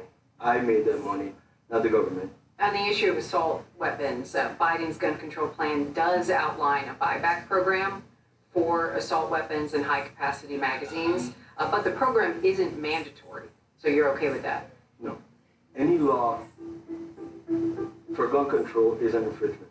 If you ban assault weapons, you're only banning them for the good people, because the bad people aren't going to all of a sudden say, oh, I guess it's banned now, let me turn in my assault weapon. We had to start wearing lanyards after the shooting to make sure that you're a student. These are some of my hall passes and stuff. I was in my 4th period, a student swung open the band doors and screeched, code red, everyone inside now. 17 people killed at Marjorie Stoneman Douglas High School here in Parkland, Florida. We're about an hour north of Miami.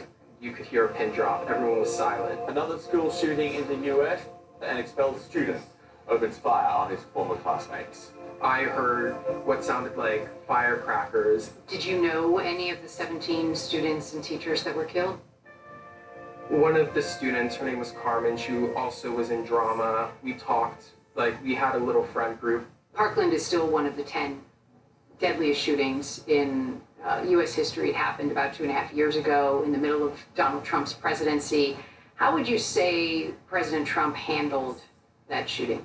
Terribly. He did basically nothing. We need to find new solutions because my generation is disproportionately affected by gun violence. No one ever thinks something so traumatic and terrible is going to actually happen to you until it does. That's the reality of America, and that's why we have to vote.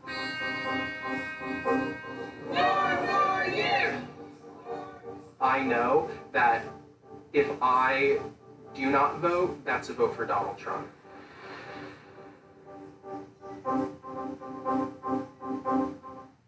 From Indonesia, Vietnam, all through our hub in Singapore. So as demand grows online, Our supply chain is ready. Yeah, and vulnerable. You've got currency issues, tax exposure. I agree. We run forecasts in each country and for a range of tax scenarios. And how do you have the resources to do that? We don't. That's why we brought in BDO. People who know BDO. What is Simple Health? Simple Health is no waiting rooms or pharmacy lines to get birth control ever again. Simple Health is completing a quick online consultation so a doctor can find a birth control option that's just right for you. Simple Health is free birth control with insurance or $15 a month without it, and free delivery right to your door. Simple Health is rave reviews from women who found a better way because Simple Health makes birth control simple. For a free consultation, go to simplehealth.com/TV. If you're looking to cut expenses, saving on medication costs may be possible. Why wait? See how you could get Farxiga for free. We're hoping things will pick up by Q3. Yeah.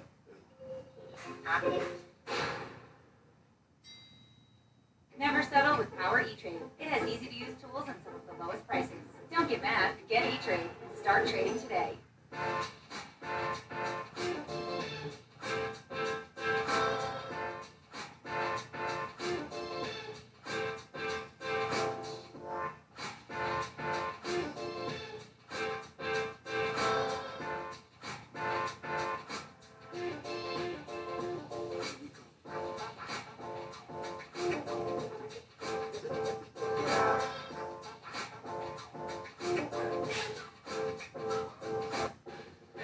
We made USAA insurance for veterans like Martin. When a hailstorm hit, he needed his insurance to get it done right away. USAA. What you're made of, we're made for. Ever since I took a sip of my drink from Taco Bell and won the all-new Xbox Series X, unimaginable power is at my fingertips. It might be too much for some. It turns out I was made for this. Calvin, why are you talking Like what? Get a medium or large drink from Taco Bell, and you too can enter for a chance to win the all-new Xbox Series X. From Indonesia, Vietnam, all through our hub in Singapore. So as demand grows online, Our supply chain is ready. Yeah, and vulnerable. You've got currency issues, tax exposure. I agree. We run forecasts in each country and for a range of tax scenarios. And how do you have the resources to do that? We don't. That's why we brought in BDO. People who know BDO. We asked super rich people if they preferred paying more with cable TV or paying less for their favorite channels with Sling. The Spencers had no response. Preston doesn't know the cost of anything. Lillian thought she was sitting for her portrait. And Brad was too busy buying a yacht. Talk to me. Because they're super rich. They don't care about saving money. But you do. Make the smart choice and switch to Sling. Get the best of cable for the best price. Get started in 5 minutes at sling.com. Love, it's stronger than ever. That's why when you're here, we're here. With hand-selected diamonds, thousands of styles, lifelong guarantees. Robbins Brothers, the engagement ring experts.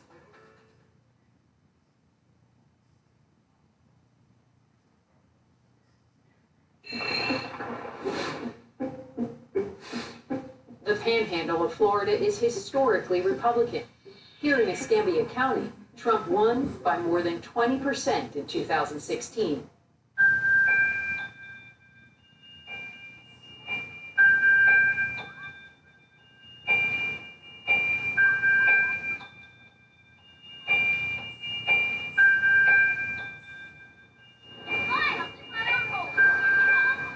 You have a president that hasn't just publicly disparaged John McCain, but disparaged his service. Come over here if you need a towel. The statements of him calling people losers. When you look at this president and you're trying to figure out what the truth is, it gets harder and harder to defend that maybe it's not the truth. How would you describe this part of Florida? 10,000 kilowatts, the red state debate. You know, being a Marine, I try to focus on the common ground. As we approach Election Day here in 2020, do you see yourself as an outlier in terms of the community of veterans? Are there other veterans that are voting Biden, or are you on your own? No, I find that it's pretty much just about as divided as the rest of the United States. Why are there so many veterans and military here in the Panhandle? We have hundreds of thousands of military in the Panhandle that come through Pensacola or Destin, Fort Walton Beach. I mean, look around. The quality of life here is just fantastic. You can't beat it. How does that high concentration of military and veterans play in the political demographic here? Santa Rosa was 74% of the registered voters voted for Donald Trump. You go further, you get all the way to Holmes County, where it was in the 80th percentile. And Perdita River. Yeah, on the Perdita River. I heard that report about Trump said that the veterans were losers and suckers. Two best flags right there. But honestly, that's just like everybody wants to say, it's fake news. What made you join the Marines? When I was 18, I worked with a police officer, and he kept telling me that I didn't have the courage or the strength to go into the Marine Corps. So one day I decided, you know, I'm going to prove you wrong. He went, what are you doing, girl? I served 21 years in the United States Marine Corps. And then you came down to the Panhandle about 2014? That is correct. Got all parts ordered to fire it off. Fuel tank coming. Mm-hmm. Received orders when I was in Afghanistan to come down here and be an instructor at the schoolhouse, the Naval Air Station Pensacola, and been here ever since. Let me ask you about the Veterans Choice Program, because critics are saying that privatizing the VA has actually led to longer waits for appointments, and a new analysis of the VA claims data by ProPublica and PolitiFact says there are higher costs for taxpayers, actually. So despite all that, you are still supporting Donald Trump in 2020.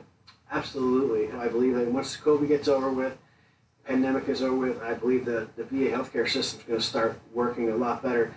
My friends that I know were out military, and they all believe the same thing, that Donald Trump is going to be the person who's going to help us for the next 4 years. When you do meet people who are supporting Joe Biden, what's that conversation like? Very short. It's usually turned into a political battle. Do you have any family or friends who are voting for Joe Biden? No. Not a single one? I don't have a single one. Time and money are running out for small business owners with coronavirus cases on the rise and states rolling back their reopening plans, recovery looking bleak here. A lot of money to a lot of small businesses all over the country, and it's helped. Much of the money in these programs has gone to big business. Most people don't think 500 employees is a small business. We have a thing in Fort Walton called the Gulf Area, which is something my grandfather got involved with 60 years ago. We have about 300,000 people come through a year.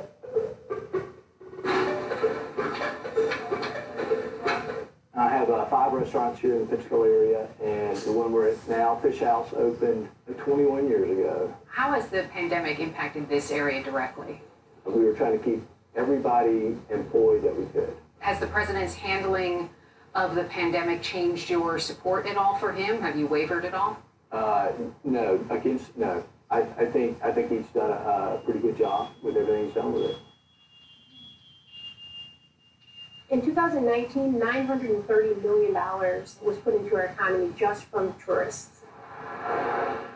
So when March hit, April, May, it just devastated. They lost upwards of 50% of their tax revenue. I own a retail women's shop, and I also have a banquet hall. These right here are the contracts that were set up. Either they canceled the date or they moved it to next year. How have things changed business-wise since the pandemic? There is no business, period. So tell me why, as a small business owner, you were planning to vote for Joe Biden. I know that he's been a politician all his life, and he's probably never stepped into small business shoes.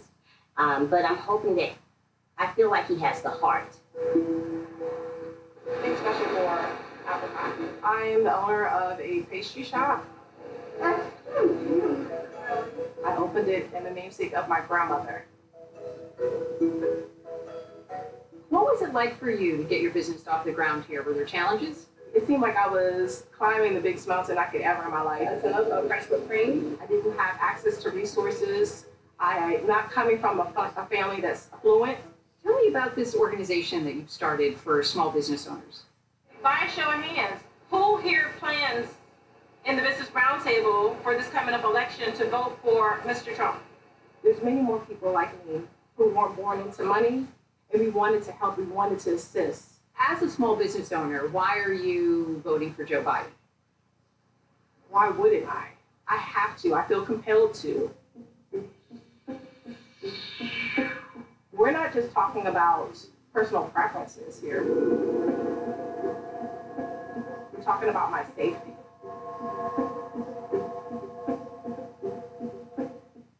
One day, we'll look back and remember the moment that things, for one strange time in our lives, got very quiet.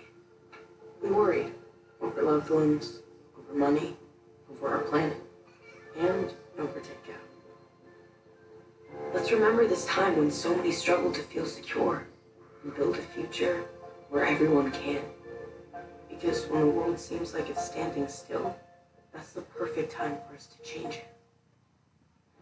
We can't calculate our total taxes. Do you realize how many different taxes we pay? Sales tax, different POS systems in all 7 countries. And online sales? That's a whole other system. And different regulations. There's real estate credits, solar incentives. And we have no way to integrate all that. No, but BDO does. People who know BDO.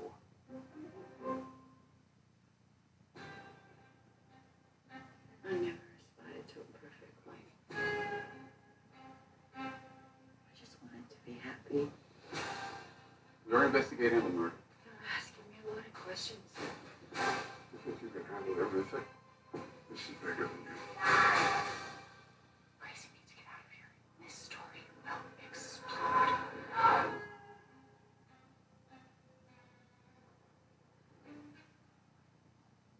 Before we talk about tax smart investing, what's new? Audrey's expecting. Twins. We're getting closer to the twins. Change of plans. At Fidelity, a change in plans is always part of a plan. No matter what sometimes keeps you up, Nature Made helps you win the night. Our extended release melatonin helps you fall asleep and stay asleep. Nature Made, the #1 pharmacist recommended vitamin and supplement brand. We wanted to give a place that put artists forward and artists first. And then March 15th, everything just came to a complete stop. A lot of times, small business owners just need someone to talk to. How can we maintain the business, cut down the expenses? Those are some of the major questions that are being asked. Speaking to Quinny, it's more about how we can protect ourselves moving forward. I think one of the key things the business needs is nourishment. This is the legacy that we wanted to leave. For us, failure is not an option.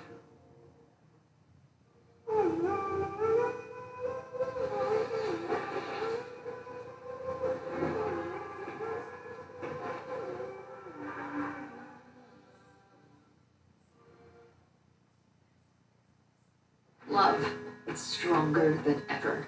That's why when you're here, we're here. With hand-selected diamonds, thousands of styles, lifelong guarantees. Robbins Brothers, the engagement ring experts.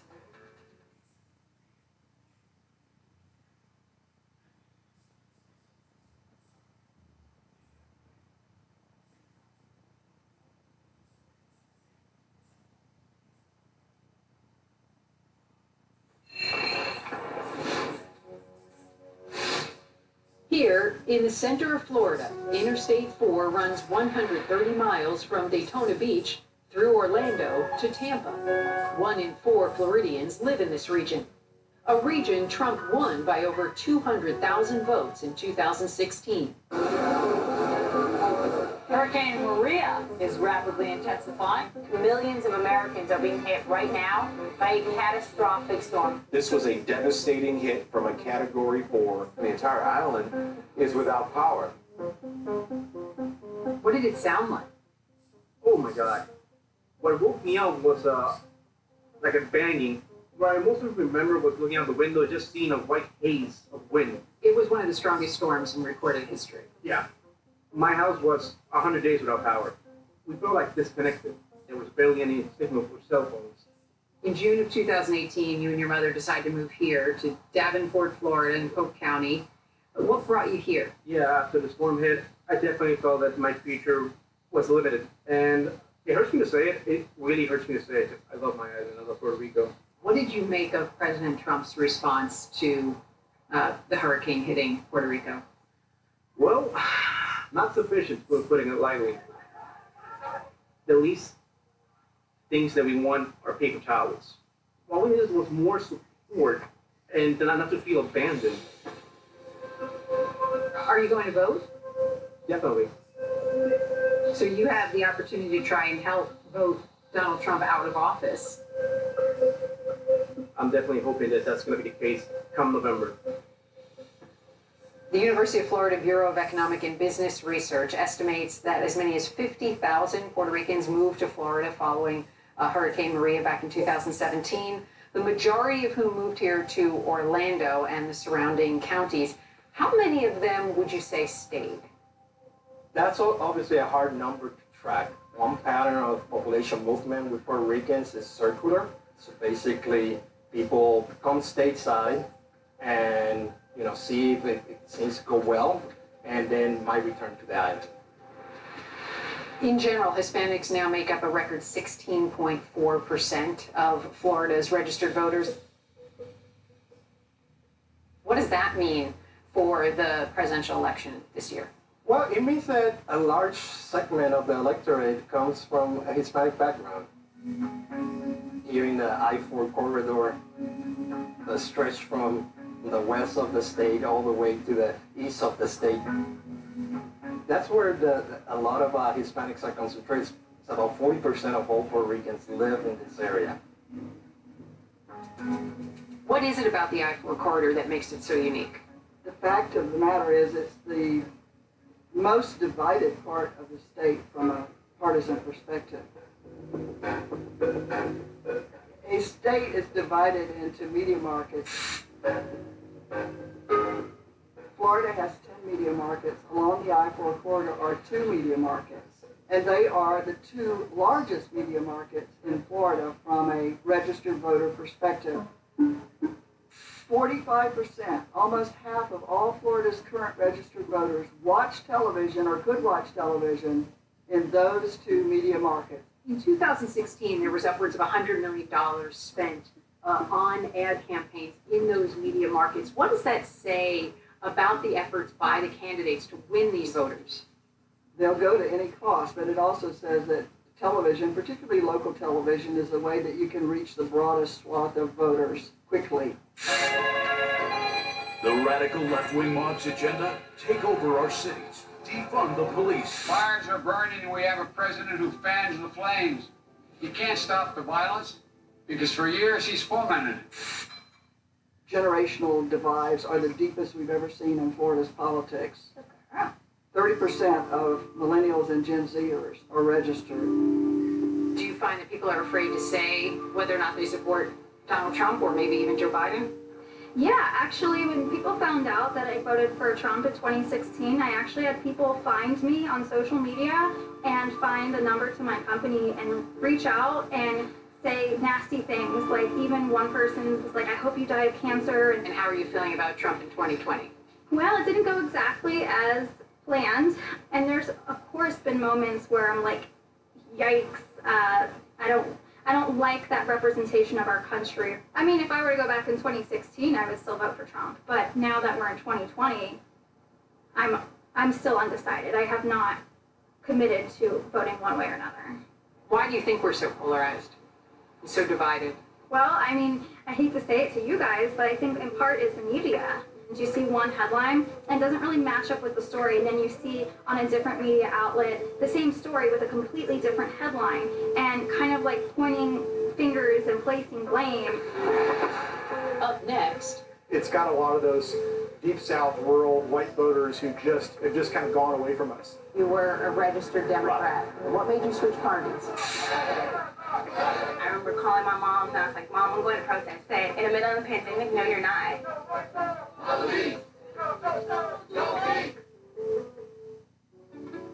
No matter what sometimes keeps you up, Nature Made helps you win the night.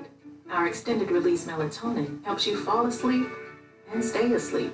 Nature Made, the #1 pharmacist recommended vitamin and supplement brand. We have like 40 years of data. That's incredibly valuable. I don't know. When do we introduce Sriracha? Not soon enough. Exactly. These are our sales, by product, by region, set against evolving demographics. You can actually see taste trends. Since when can we do that? Since we started working with BDO. People who know BDO. Managing type 2 diabetes? You're on it. You may think you're doing all you can to manage type 2 diabetes and heart disease. But could your medication do more to lower your heart risk? Jardiance can reduce the risk of cardiovascular death for adults who also have known heart disease. So it can help save your life from a heart attack or stroke. And it lowers A1C. Jardiance can cause serious side effects, including dehydration, genital yeast or urinary tract infections, and sudden kidney problems. Ketoacidosis is a serious side effect that may be fatal. A rare but life-threatening bacterial infection in the skin of the perineum could occur. Stop taking Jardiance and call your doctor right away if you have symptoms of this bacterial infection, ketoacidosis, or an allergic reaction. And don't take it if you're on dialysis or have severe kidney problems. Taking Jardiance with a sulfonylurea or insulin may cause low blood sugar. Lower A1C and lower risk of a fatal heart attack? On it, with Jardiance. We're committed to making Jardiance available and affordable. With our savings card, eligible patients pay as little as $0. Check the back, you get the front. Aloha, fellas. You want to hear something really, really funny? Our doorbell is actually a camera that records. You let them know that our doorbell is actually a camera recording this all on video. Oh, and backyard guy, all of our lights, yeah, they're cameras too. Does your home security do that? Ours does. Start protecting your home and your neighborhood today. Learn more at ring.com. Love getting prices that are lower than low on food that's fresher than fresh? With the Ralph's app, you can get personalized coupons on top of weekly sales and rewards like fuel points, all for prices that are lower than the everyday low. So go ahead, get lower than low. Ralph's, fresh for everyone. The landscape has changed, and not for the last time. The rules of business are being reinvented with a more flexible workforce, by embracing innovation, by looking not only at current opportunities, but ahead to future ones. Resilience is the ability to pivot again and again for whatever happens next. People who know BDO. Love, it's stronger than ever. That's why when you're here, we're here. With hand-selected diamonds, thousands of styles, lifelong guarantees. Robbins Brothers, the engagement ring experts.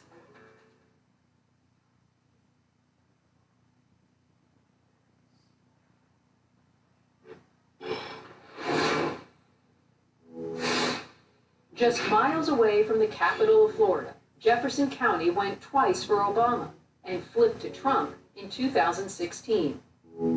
This is definitely Trump country, but you know what? Trump country runs all the way across this country. We got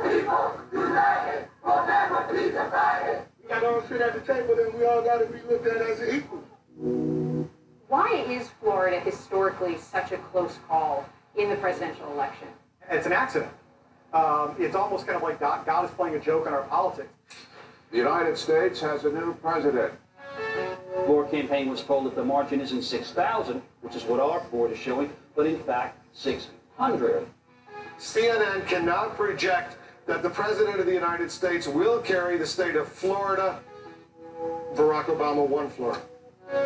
CNN can now confirm that President Barack Obama has won the state of Florida. With its 29 electoral votes, Donald Trump wins Florida. You'll see one trend that looks like it should benefit Democrats. So, for example, Puerto Ricans moving en masse to Central Florida, registering Democratic, should really help Democrats around the state. At the same time, Democrats are struggling with white working class voters who live in that part of the state. Older voters are moving here that are more conservative, and they kind of balance each other out. And I don't see it stopping anytime soon. Back in 2016, there were huge upsets in this area. In Jefferson County, next door, that was a pivot county. You saw those non-college educated white voters, Southern Democrats, who probably had sort of had a toehold in the Democratic Party, just go to Trump. And you saw that really all across North Florida. Show any signs of slipping back, do you think? I doubt it. I mean, it's just, again, I think it's got a lot of those deep South, rural, frankly, white voters who just, I think, have just kind of gone away from us. You're listening to the Faith Radio Network, WFRF-FM, Monticello, Tallahassee. This is where my office is here. Morning, Gwen. I'm the clerk of court for Jefferson County, Florida, and I was first elected in 2006. These are from when the county was founded, 1827. Anything from marriages to land records. I've been serving since then. How's it going? Not bad. What y'all got going on today? Nothing much. Hanging out. I remember growing up, I would ask my parents who they voted for, and they would say, it was none of my business. Your parents and your grandparents grew up here. Right. And they were registered Democrats. They were. Yeah, we go back to about 10 generations in this county. And you were a registered Democrat I was. as well. Up until June 2019, you were a registered Democrat. Right. What happened? What made you switch parties? I just kind of felt like the party that was my great-grandparents and my grandparents, they were Democrats. And I feel like the party kind of left them.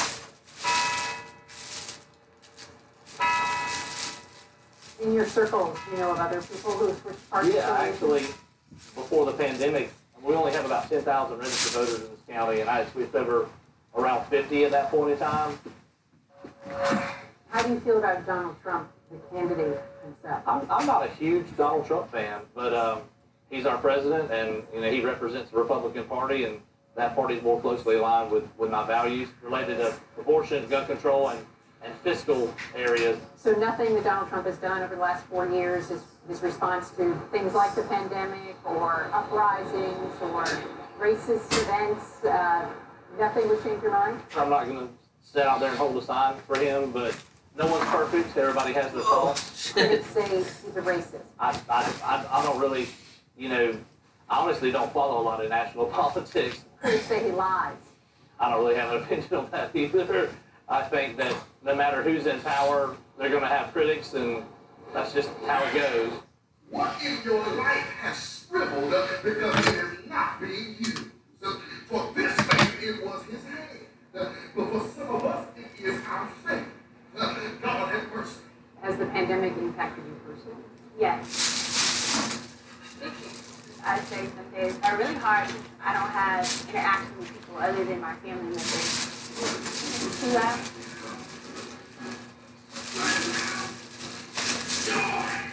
my older sister had tested positive for COVID.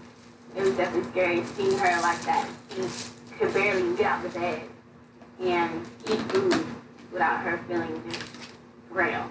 Wow, it's amazing. She's lucky she survived. It was scary. What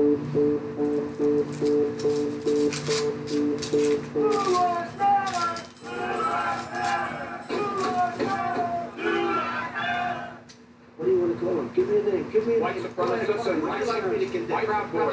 right supremacists. Stand back and stand by. This debate was an embarrassment for the United States of America. When he was asked to condemn white supremacists, he said he could, but he didn't do it.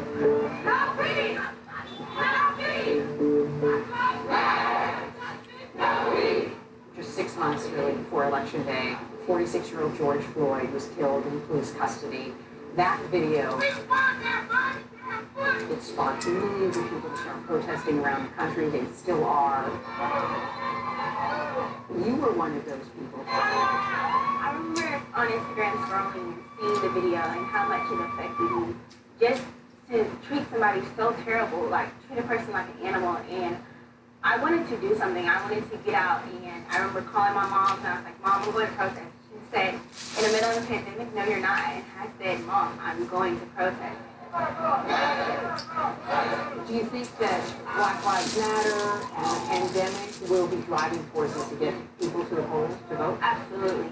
I definitely have some friends that are like, well, why should I go vote? Because it doesn't matter. He's going to win anyway. I'm like, no, that's not a thing. In 2016, black voter turnout fell for the first time in 20 years countrywide. In terms of changing the outcome of the 2020 election here in Florida, what does that say to you? I'm more concerned with the issues or the constraints that may be put in place to impact their participation. I'm not concerned about their willingness to vote or their drive to vote. My concern is for our republic, but I have hope in the youth and what they are capable of achieving.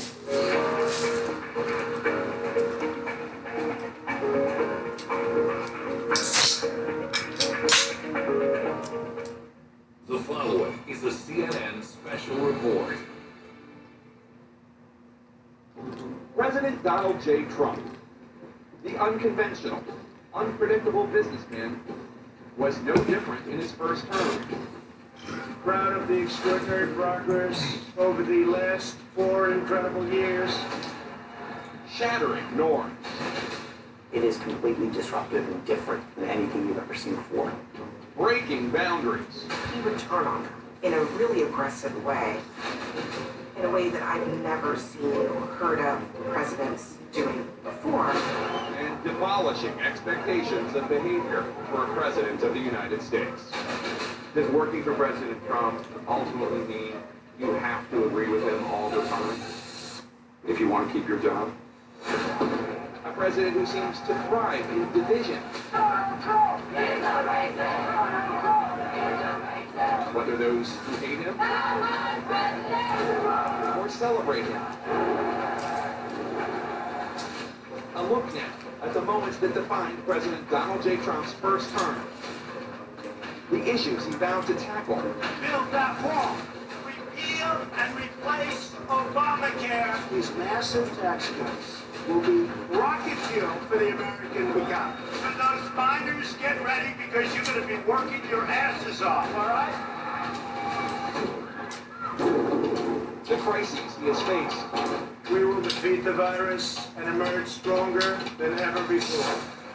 Hear from the people who were there. I was in the early meetings in the Oval Office. In the rooms where it happened. Why does he seem to like Putin? This is a CNN special report. Fight for the White House. Donald Trump's presidency.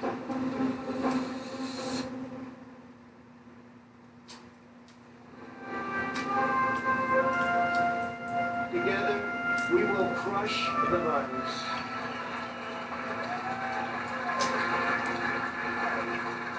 Against the backdrop of a global pandemic, President Trump was making his case for a second term. And from the looks of it, no real concerns about an extremely contagious and deadly virus. What the White House was trying to do was say, look, we believe that COVID's gone. You saw Donald Trump trying to sort of put lipstick on a pig last night. We will defeat the virus, end the pandemic. I have witnessed him make some of the most difficult decisions of his life. But there might have been an accidental clue that this was not the whole story. Thanks to advances, we have pioneered the fatality rate. Pioneered the fatality rate? In fact, President Trump and his administration have been pioneers of a mishandled response and flawed leadership from the very beginning. We detailed on the deadly coronavirus outbreak in China and spreading across the globe. As early as January, President Trump was warned about the novel coronavirus, according to author Bob Woodward. In a January 28th briefing, National Security Advisor Robert O'Brien told President Trump COVID-19 would be the, quote, biggest national security threat of his presidency. President Trump says he does not remember that briefing. There were also briefings with other intelligence and public health officials. Washington Post White House reporter and CNN contributor Josh Dawson. HHS Secretary Alex Azar called to brief the president. They talked about it briefly, and the president soon moved the conversation to vaping. And Azar later said to others that he was quite frustrated. I was in the early meetings in the Oval Office. Former White House counselor Kellyanne Conway, however, tells a different story. He did take it seriously. I mean, he banned travel from China in January. Nobody thought we should do it. 0 cases, 0 deaths. It was not a full ban on travel from China. Tens of thousands of people were allowed to travel to the U.S. even after it was ordered. Perhaps more importantly, President Trump was publicly dismissing the threat, with CDC efforts to come up with a test botched and no comprehensive effort to identify and isolate the virus nationwide. Still, the president would continue to point to partial travel bans to argue that he was on the case. CNN's White House correspondent Caitlin Collins. If you talk to experts, by the time that the president put those in place, the virus was already circulating inside the United States. All of this was accompanied by a nearly daily barrage of presidential lies. We have it totally under control. One person from China. We think we have it very well under control. The consensus among his own health experts was that we needed to shift to a strategy of trying to limit the number of illnesses and deaths instead of just trying to block it from entering the United States. New York Times investigative reporter Eric Lipton. Trump was unwilling to accept that advice. Thank you very much, everybody. Throughout February, Trump dismissed concerns that the coronavirus was worse than the flu. But it turns out, privately, he was saying something very different. You just breathe the air, and that's how it's passed. And so that's a very tricky one. That's a very delicate one. It's also more deadly than your strenuous flus. Trump says he downplayed the virus so as to prevent the American people from panicking. And he continued to downplay it in early March. It will go away if you stay calm. It will go away. A message at odds with health experts. Cases kept increasing and increasing. A coronavirus death toll that jumped again today. Finally, on March 11th, the day Tom Hanks and his wife Rita Wilson became the first high-profile Americans to announce they had tested positive, and the NBA shut down its season, Trump set out to reassure a very nervous nation. My fellow Americans. The president was uncomfortable heading into it. New York Times White House correspondent and CNN political analyst Maggie Haberman. The president looked unfamiliar with the material as he was reading it. It contained at least 3 errors. That speech was probably the single most important moment in the U.S. response to the coronavirus, but for all the wrong reasons. CNN's Abby Phillip. It really highlighted that the administration was not prepared to deal with the crisis. It was an historic day on Wall Street. The next day, the New York Stock Exchange halted trading for 15 minutes after the S&P 500 fell 7%. The White House scrambled to try to fix the errors about travel bans and insurance coverage. Then, one day later, today I am officially declaring a national emergency. The country had lost 2 months, really, to ramp up testing and production of key supplies, such as PPE or ventilators. He had that at his fingertips. President Trump, says presidential historian Tim Naftali, could have nationalized the response and invoked the Defense Production Act to immediately force companies to manufacture what was needed. He had an opportunity with COVID-19 to use the enormous power of the presidency in a moment of national crisis. Governors were left to fend for their states. It was just mass pandemonium. Maryland Republican Governor Larry Hogan. It was a 50-state strategy, some states doing better than others.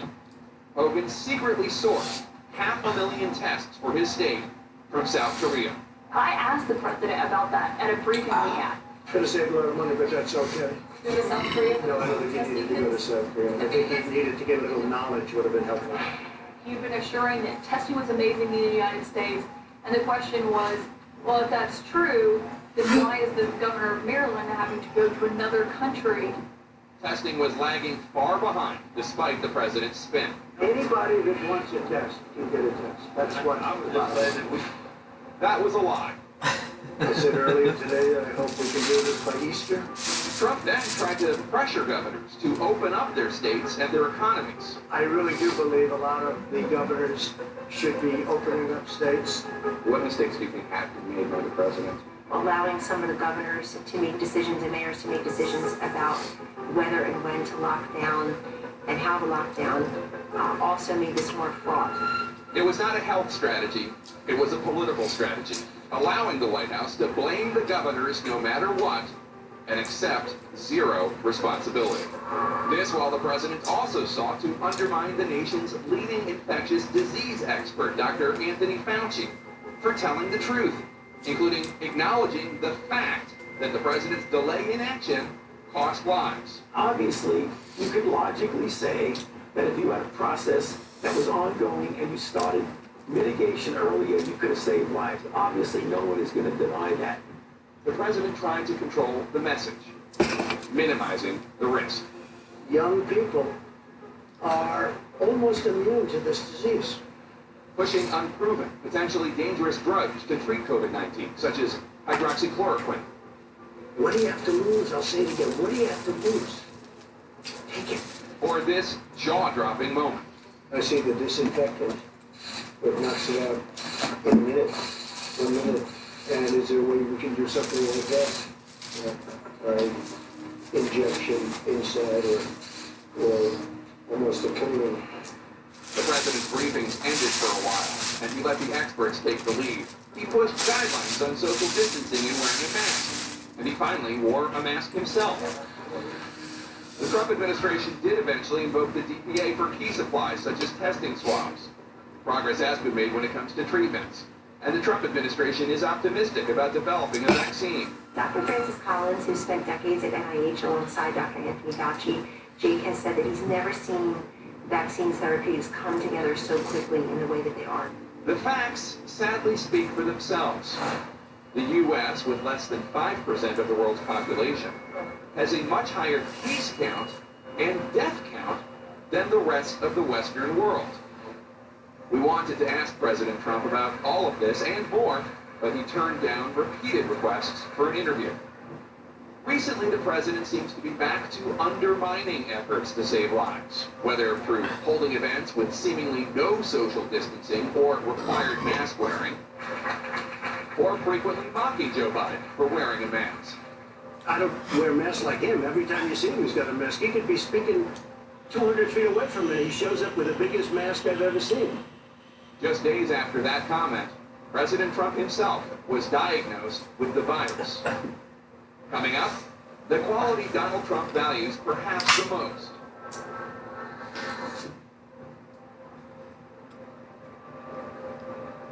One day, we'll look back and remember the moment that things were one strange time in our lives got very quiet. We worried over loved ones, over money, over our home, and over our gift. Let's remember this time when so many struggled to feel secure and build a future where everyone can. Because when the world seems like it's standing still, that's the perfect time for us to change it. What's next?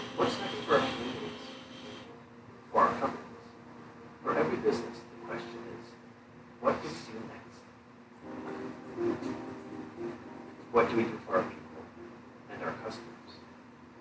How do we move forward to define and create the best of what's next? People who know BDO. Got a case for a deal?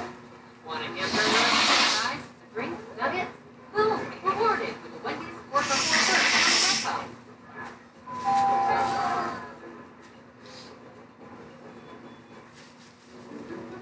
No matter what sometimes keeps you up, Nature Made helps you win the night. Our melatonin gummies are scientifically developed to help you fall asleep faster naturally. Nature Made, the #1 pharmacist recommended vitamin and supplement brand. Hey, USAA insurance for this season. When being a fan on the budget gets tough, our agents do the legwork so saving on auto insurance is easy. USAA, what you're made of, we're made for. My body is truly powerful. I have the power to lower my A1C. Because my body can still make its own insulin. And Trulicity activates my body's release, lowering my blood sugar for the first dose. Once-weekly Trulicity responds when my body needs it 24/7. Trulicity is for type 2 diabetes. It's not insulin. It isn't for people with type 1 diabetes. Don't take Trulicity if you're allergic to it. You or your family have medullary thyroid cancer or have multiple endocrine neoplasia syndrome type 2. Stop Trulicity and call your doctor right away if you have an allergic reaction, a lump or swelling in your neck, severe stomach pain, changes in vision, or diabetic retinopathy. Serious side effects may include pancreatitis. Taking Trulicity with sulfonylurea or insulin raises low blood sugar risk. Side effects include indigestion, fatigue, belly pain, decreased appetite, nausea, diarrhea, and vomiting, which can lead to dehydration and may worsen kidney problems. I have it within me to lower my A1C. Ask your doctor about Trulicity.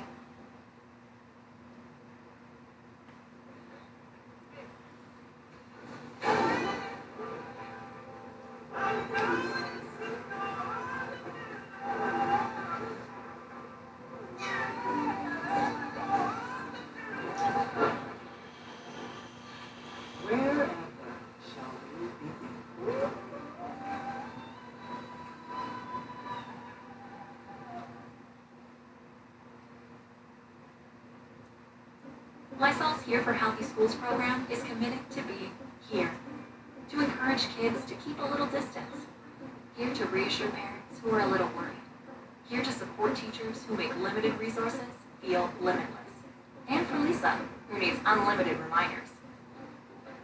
By providing disinfecting wipes and healthy habits resources like reminder posters, social distancing guides, and timely lesson plans, Lysol is here for healthy schools.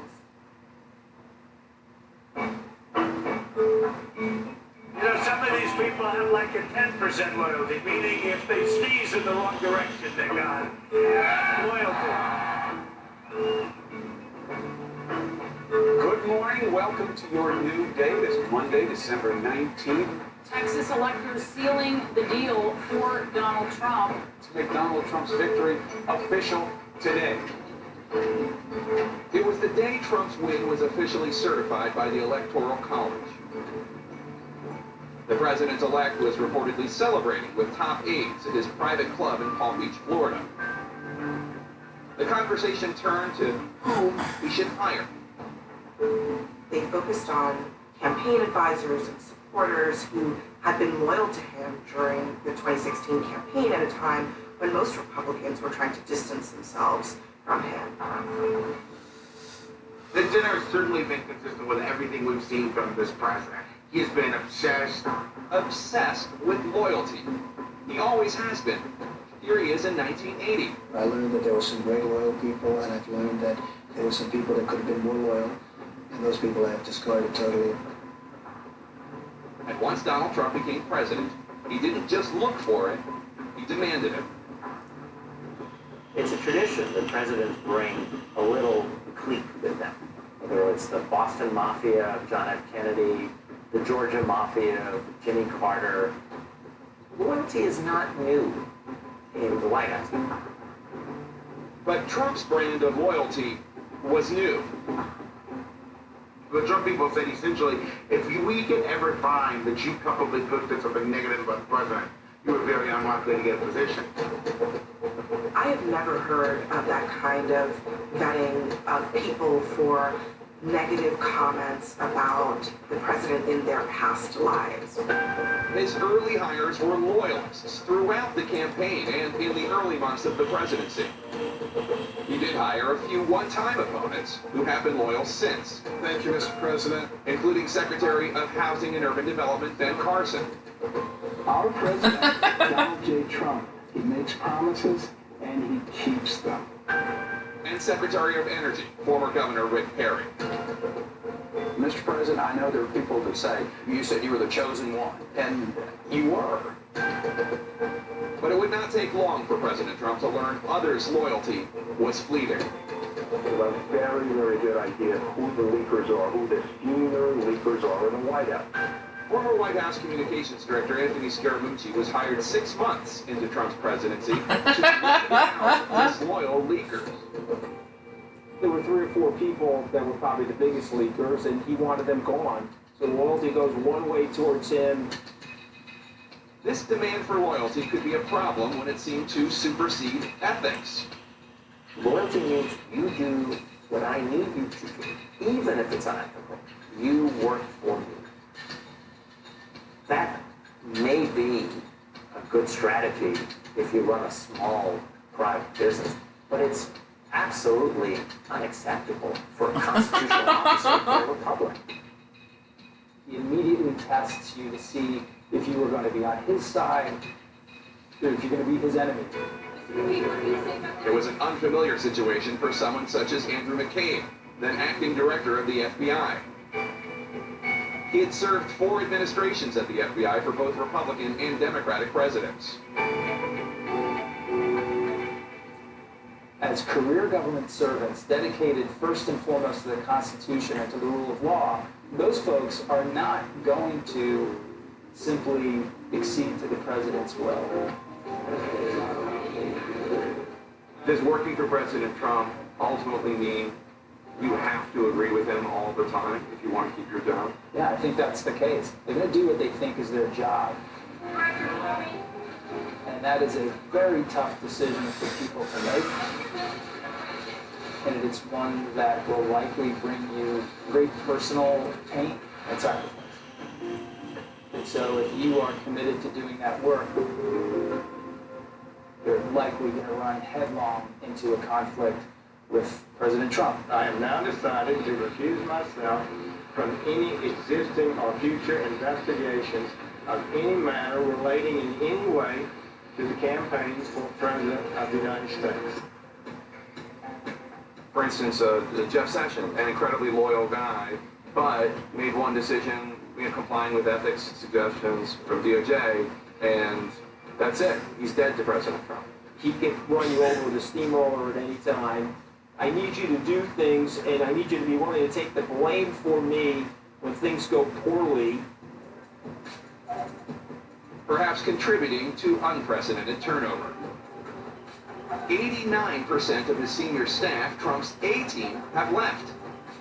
That's more turnover than all of the past 5 presidents had in their entire first terms. And one more number, Trump has had 40% of his top positions replaced more than once. Former White House Press Secretary Sean Spicer. There were some people that weren't qualified, but they've been loyal to the president. And when people have left, several formers found themselves eventually speaking out against President Trump. It was challenging for me to go to work for a man who is pretty undisciplined, doesn't read briefing reports. The only person in the military that Mr. Trump doesn't think is overrated is Colonel Sanders. The ultimate betrayal for Trump, who resorted to name-calling. Former National Security Advisor John Bolton, a wacko. Former Secretary of Defense Jim Mattis, the world's most overrated general.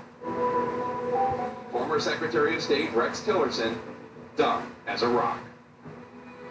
He would turn on them in a really aggressive way, in a way that I've never seen or heard of presidents doing before. I think, turnover is natural in any White House. Former Trump advisor David Urban. I think this administration may be more high pressure, more issues that are pressing. A demand for loyalty that Trump relied on for what he hoped to be his first big policy win, repealing and replacing Obamacare. We have so many unbelievable alternatives, much less expensive. I think Donald Trump believed that his iron grip on Republican voters would get him all Republican votes. 2 months after the Trump inauguration, the Republicans had a bill that would begin the dismantling of Obamacare. The bill is passed without objection. And while the bill did make it through the House, the Senate posed some issues. I think the bill would have to be fundamentally changed. The Senate bill was known as skinny repeal going into that vote in July 2017. Trump's hopes for success rested with Arizona Republican Senator John McCain,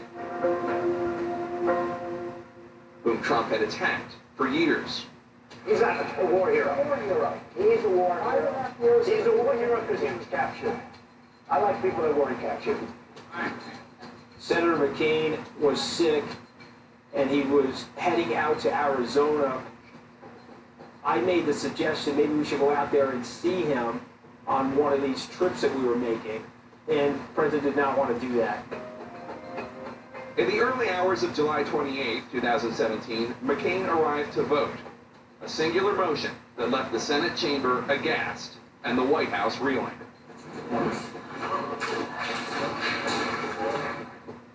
It was incredibly personal. President Trump holds on to grudges and like he wants loyalty. He probably will never let that moment go. For the rest of McCain's life, and long after his death, Trump would attack him. I was never a fan of John McCain, and I never will be. Something that Trump would do to any Republican who turned against him. No, I'm not a fan of him.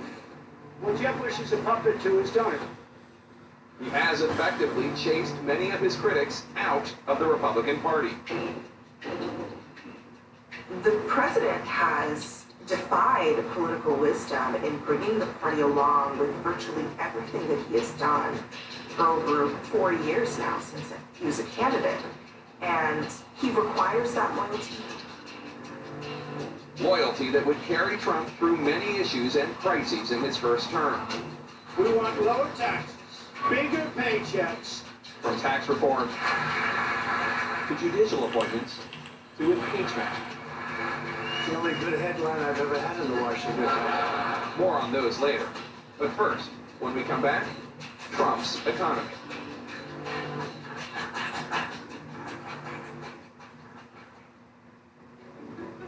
No matter what sometimes keeps you up, Nature Made helps you win the night. Our melatonin gummies are scientifically developed to help you fall asleep faster naturally.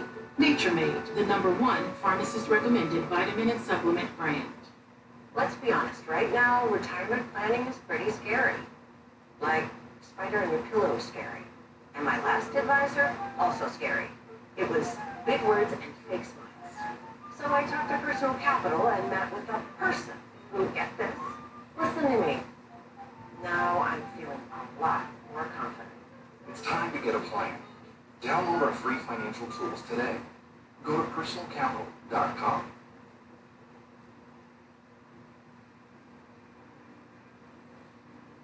I'm an OBGYN from Chicago.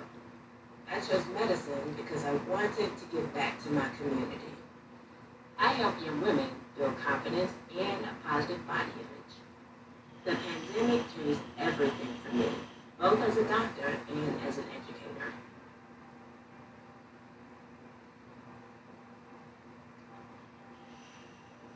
When I first met Dr. Dawn, she had very big goals, like writing a book and starting an online curriculum. My book empowers young women with information about their bodies at a pivotal time in their lives. Has anything else changed with your business goals as a result of COVID? Or does that change how you look at things? Well, actually, COVID is the reason why I really got a fire into creating this online course. I wanted to move this curriculum online, but that would take time, money, and planning. It's really where she felt encouraged to become an entrepreneur because we built a plan that helps achieve that. Andrea's financial planning helped me launch my business. Now, I can connect with even more young women and help them to achieve their full potential so I can focus on my mission, taking care of women.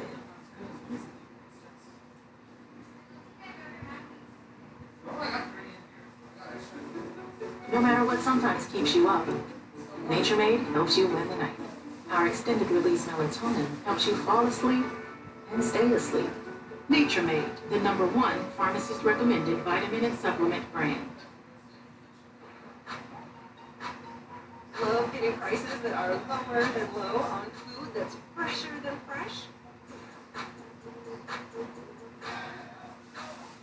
With the Browse app, you can get personalized coupons on top of weekly sales and rewards like fuel points, all for prices that are lower than the everyday low. So go ahead, get lower than low. Browse, fresh for everyone. The landscape has changed, and not for the last time. The rules of business are being reinvented with a more flexible workforce, by embracing innovation, by looking not only at current opportunities, but ahead to future ones. Resilience is the ability to pivot again and again for whatever happens next. People who know BDO.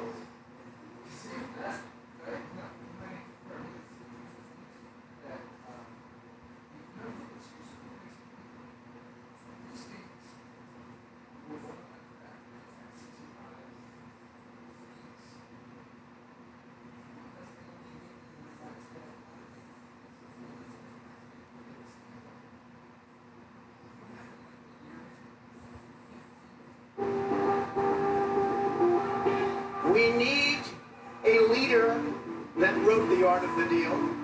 Donald Trump came to Washington based on a promise. I'm a great deal maker. That's what I do. I make a lot of money. I'm going to give it my best. We want lower taxes, bigger paychecks. And the president was determined to strike a deal on tax cuts by the end of his first year in office. There's never been tax cuts like what we're talking about. This is a tax bill. Democrats railed against Republicans for rushing a complicated overhaul of the tax system through Congress. It is about 500 pages, and they want us to vote on this thing in about an hour. An hour. Some Republicans, such as Senator Jeff Flake of Arizona, worried that a radical tax cut might inflate the national debt. At first, you were a holdout, one of the two key holdouts. What were your concerns? I would have felt it was a better option simply to lower the corporate tax and leave individual rates as they were, but mine was not a popular opinion. At the 11th hour, Senator Flake reversed course, siding with President Trump. In the end, as a whole, I thought it was a good package. The Tax Cuts and Jobs Act, the first major tax overhaul in more than 3 decades, passed the House, then the Senate, in late December 2017. The bill promised to slash individual and corporate tax rates, increase wages, and boost business spending. These massive tax cuts will be rocket fuel for the American economy. Some of that did happen. Most Americans saw a small increase in their take-home pay. Some of them ended up with big tax bills at the end of the year, and many Americans felt that they just didn't get a tax cut. I can think of no better Christmas present for the American people. Experts say the tax bill was a much bigger present for companies. The corporate tax rate was slashed from 35 to 21%. I mean, really what we got in 2017 was a big corporate tax boondoggle.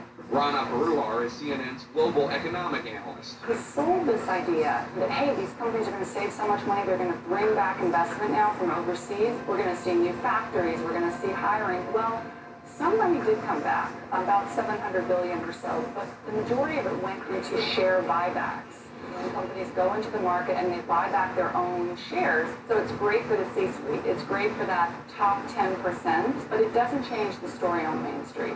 I would respond with a lot of disagreement. White House economic advisor Larry Kudlow. The biggest beneficiaries of that 2017 bill, whose centerpiece was the business tax cuts, were actually middle-income, blue-collar workers, Main Street folks. They had the largest gains in wages. Economists say the bill probably did help lift wage growth for many Americans. Overall momentum that began under President Obama. But the bulk of the Trump tax bill benefit went to the rich. Adding to that success, Trump supporters say, near record low unemployment. We are in the midst of the longest positive job growth streak in history. And a booming stock market. The Dow Jones hit more than 100 new highs between the 2016 election and the end of 2019, with the Dow peaking at a record-breaking high of 29,551 points on February 12, 2020, right before the coronavirus outbreak froze the U.S.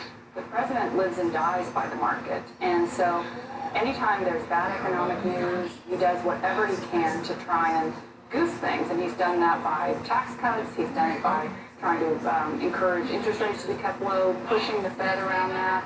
We've accomplished an economic turnaround of historic proportion. In September 2018, President Trump, emboldened by America's economic growth and China's economic slowdown, ramped up his trade war with Beijing, imposing tariffs on billions of dollars of Chinese goods entering the U.S. There was a need, certainly, to right-size the relationship with the United States. But what the president did was he disavowed the strategies that were put forth by trade experts. The tariffs are not being paid for by our people. It's being paid for by China. No, the tariffs are being paid by American consumers who have higher prices on consumer goods that are being essentially taxed as they enter the United States. In retaliation, the Chinese put pressure on Iowa and Nebraska by placing tariffs on hundreds of American products such as soybeans, hurting American farmers. This great deal maker undermines American farmers by going after the Chinese, and in the end has to get Congress to send financial assistance to farmers. I think that the Chinese were at certain points ready to come to the table and actually make some changes, but oftentimes right when a true deal might have been about to be cut, you'd see the president really ramping up that really inflammatory rhetoric. It's got all different names. Wuhan, Kung Flu. The president escalated his tariff roulette with China. And the president vacillates day to day between wanting to deal with President Xi and saying I like him personally and saying we need another phase. Well, it's a tricky business. We're very cross with them about denying the freedoms in Hong Kong and breaking that long-standing treaty. The president's cross with them with respect to their lack of human rights and the Uyghur problem. We're holding them accountable. The former National Security Advisor John Bolton says President Trump's recent sanctions on Chinese officials involved in the mass incarceration of Uyghur Muslims in Xinjiang contradicts his earlier stance. Bolton, in his new book, alleges that during a meeting with President Xi in Japan last year, President Trump said, quote, Xi should go ahead with building the camps, which Bolton writes, Trump thought was exactly the right thing to do. President Trump denied that accusation. I can't make sense of our policy where we're rhetorically tough on China, we're intermittently tough, but in many areas where we've been missing in action and we've sent inconsistent or weak signals. More significantly, we didn't join the Trans-Pacific Partnership. If we had wanted to put pressure on China, what better way than to join with all of our Asia-Pacific trading partners? That would have been serious. The president wouldn't do it. Trump supporters say the president's foreign policies with China are working. There is a widespread belief that many reforms needed in China in terms of technology transfer, in terms of theft of intellectual property, that this president concessions were able to get with President Xi and the Chinese by imposing tariffs. The long-term legacy of this president, similar to Nixon, will be China. That's a harder case to make during a global health crisis. We're already in a recession. In fact, we're already in a depression. Technically, the numbers are that bad. When you layer the problems of the pandemic on an economy that already had all these structural weaknesses, that doesn't add up to any kind of a good picture. But during his acceptance speech at the Republican National Convention, President Trump was painting a rosy picture. Over the past 3 months, we have gained over 9 million jobs, and that's a record in the history of our country. What the president failed to mention, those gains followed a record 22 million job loss over the previous 2 months. Something else the president didn't cover?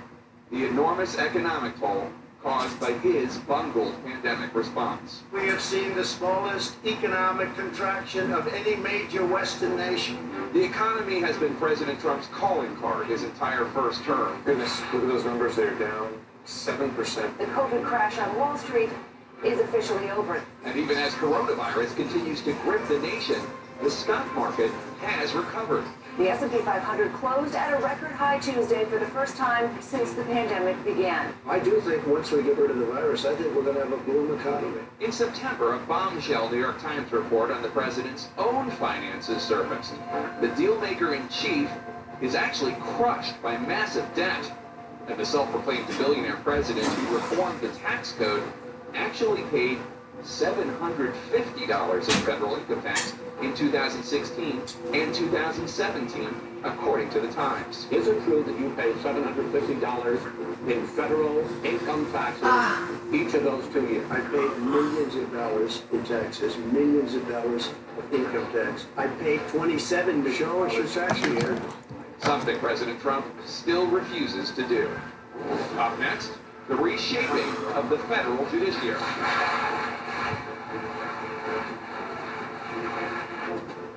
One day, we'll look back and remember the moment that things, for one strange time in our lives, got very quiet. We worry over loved ones, over money, over our planet, and over their job. Let's remember this time when so many struggled to feel secure and build a future where everyone can. Because when the world seems like it's standing still, that's the perfect time for us to change it. I'm a Verizon engineer, and today we're turning on 5G across the country with the coverage of 5G nationwide, and in more and more cities, the unprecedented performance of ultra-wideband, the fastest 5G in the world. It will change your phone and how businesses do everything. I'm proud because we didn't build it the easy way. We built it right. This is the 5G America's been waiting for, only from Verizon.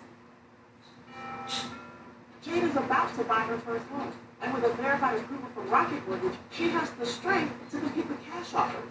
When you need an edge in the bidding war, Rocket can. Dad, it's a video call. Hold the phone in front of you. Get mom. Power E-Trade gives you an award-winning app with 24/7 support when you need it the most. Don't get mad, get E-Trade. Start trading today.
always heard, actually, that when you become president, the most important thing you can do is federal judges.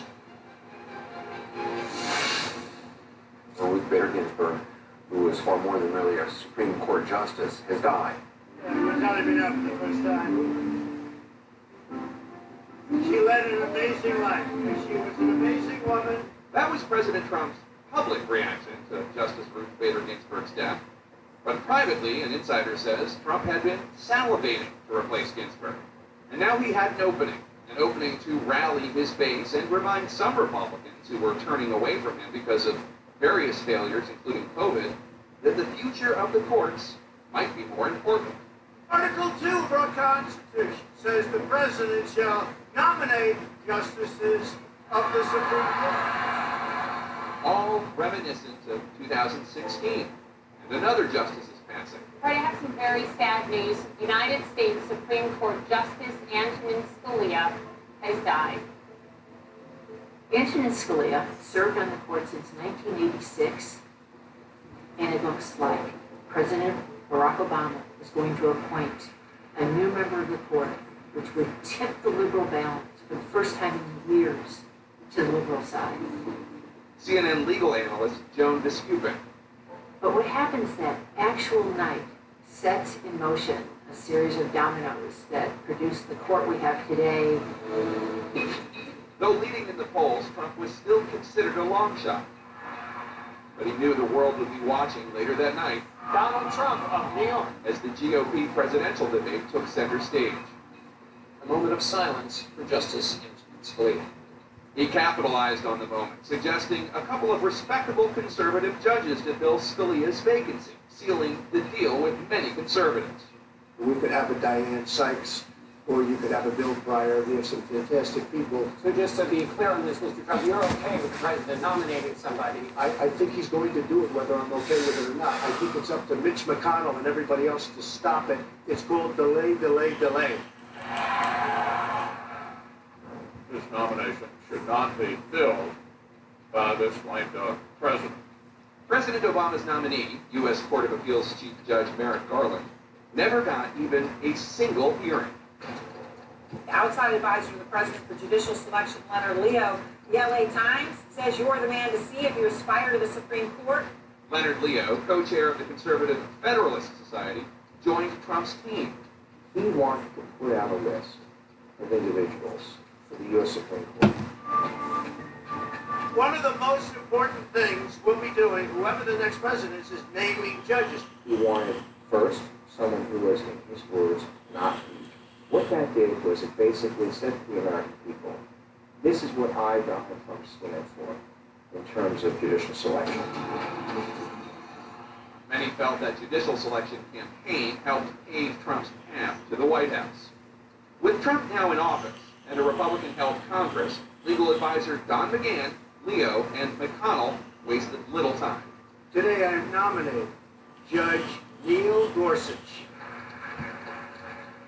The momentum did not stop there.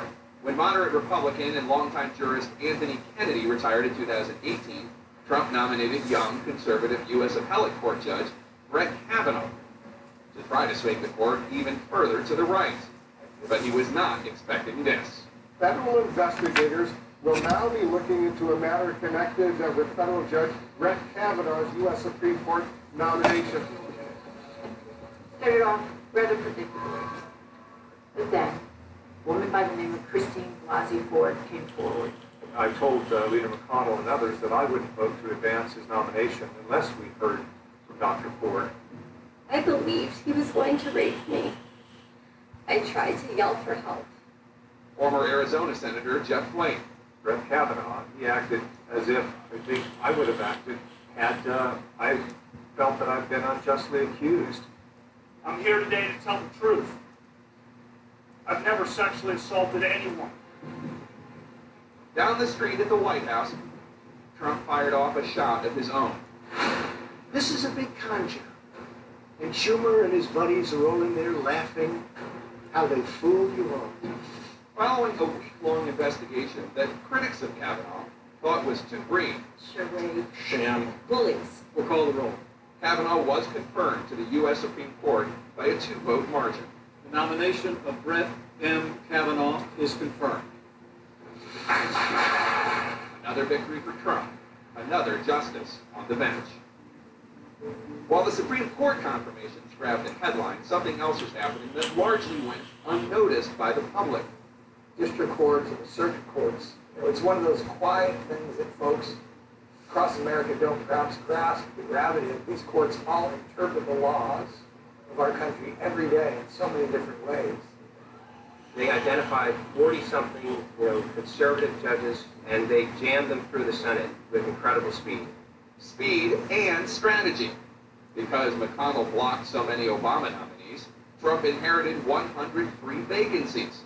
Astoundingly, the president has appointed almost 1/3 of all current appellate court judges. And much of the law in America is set by the federal courts of appeals. That is probably one of the very few things that helps Republicans justify why they support him, is that he got the judges they wanted confirmed and put in place. That means controversial issues such as abortion, gun control, healthcare, immigration, and racial and same-sex discrimination. Cases that could very likely be ruled on by Trump appointees. Largely young, white, male, conservative judges, serving lifetime appointments. But perhaps none of those issues will have the global impact, such as the rulings we will see dealing with the environment. Miners, get ready because you're going to be working your asses off, all right? A long-held Republican belief. The message was clear. Trump was going to roll back environmental regulations that he said hurt businesses. I am taking historic steps to lift the restrictions on American energy and to cancel job-killing regulations. It was considered a slap in the face. Former EPA Director Betsy Sutherland remembers Trump signing an executive order to dismantle Obama's signature Clean Power Plan, signed at the EPA. It was absolutely a display of sheer contempt for all the scientists, engineers, and economists that have worked on that rule for years and years. And this would be just the beginning. The United States will withdraw. I wasn't surprised that we stepped away from the Paris Climate Accord because the president gave every indication that it was ridiculous. Former EPA Director and Republican Governor Christine Todd Whitman. It was in sync with his total denial of climate change. I mean, it's a hoax in his mind. Warning shots to environmental agencies everywhere. Deregulation had arrived. I think you can have clean water, clean air, safe skies, but do so in a manner that doesn't strangle business, and rollbacks and not produce the gloom and doom that so many predict. Every single man, woman, and child in this country has threatened drinking water, threatened fisheries, threatened air quality, and more contaminated land because of this administration. Donald Trump's administration really doesn't want regulators in your life, in my life, in anybody's life. So their philosophy is to diminish regulations. A philosophy and legacy that could very well be defined by the legacy of the judges he has appointed and still hopes to appoint. Today it is my honor to nominate one of our nation's most brilliant and gifted legal minds to the Supreme Court, Amy Coney Barrett. I don't think there's any question his greatest success is going to be what he's done on the judiciary. That has a lasting legacy that probably can extend well beyond a generation. They're likely to affect the law in America for our children and our grandchildren long after Donald Trump is gone from this earth. Coming up, Trump's divisive stand on immigration.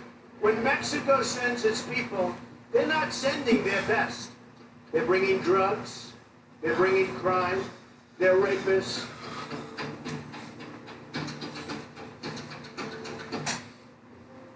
What's next? What's next for our communities? For our companies? For every business, the question is, what do we do next? What do we do for our people and our customers? How do we move forward to define and create the best?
Hi guys, I got a quick question.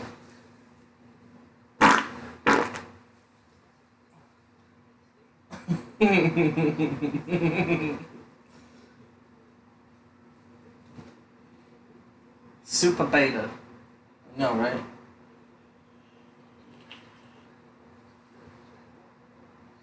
Blue room. I'm moving in literally like 4 days, cause fuck this place. So, yeah, you know, there's a couple issues. Fuck no. We're gonna report it to the Board of Health, man. Well, let me show you a little something real quick. Do you know what these are? You know what? You know what these are? You know what that is? You know what that is? You know what that is? Yes. Yes, they are. Fuck this place. We already signed another lease somewhere. They can take our deposit. We'll spend $1,000 to break the lease. They can suck my dick. I'm staying in a fucking place for fucking almost $2,500 a month. No, I'm not staying here. Fuck that. And then on top of that, I got a new mattress sent today, and the fuckers. Yeah, that's you. The fuckers. They ruined. They fucked up my order. So I just have a mattress here, and the foundation that's coming is all fucked up. Or it's like the wrong one. Everything's not coming up Helen right now, is what I'm trying to say. Again, I need to go back to mommy and daddy's. This is bullshit.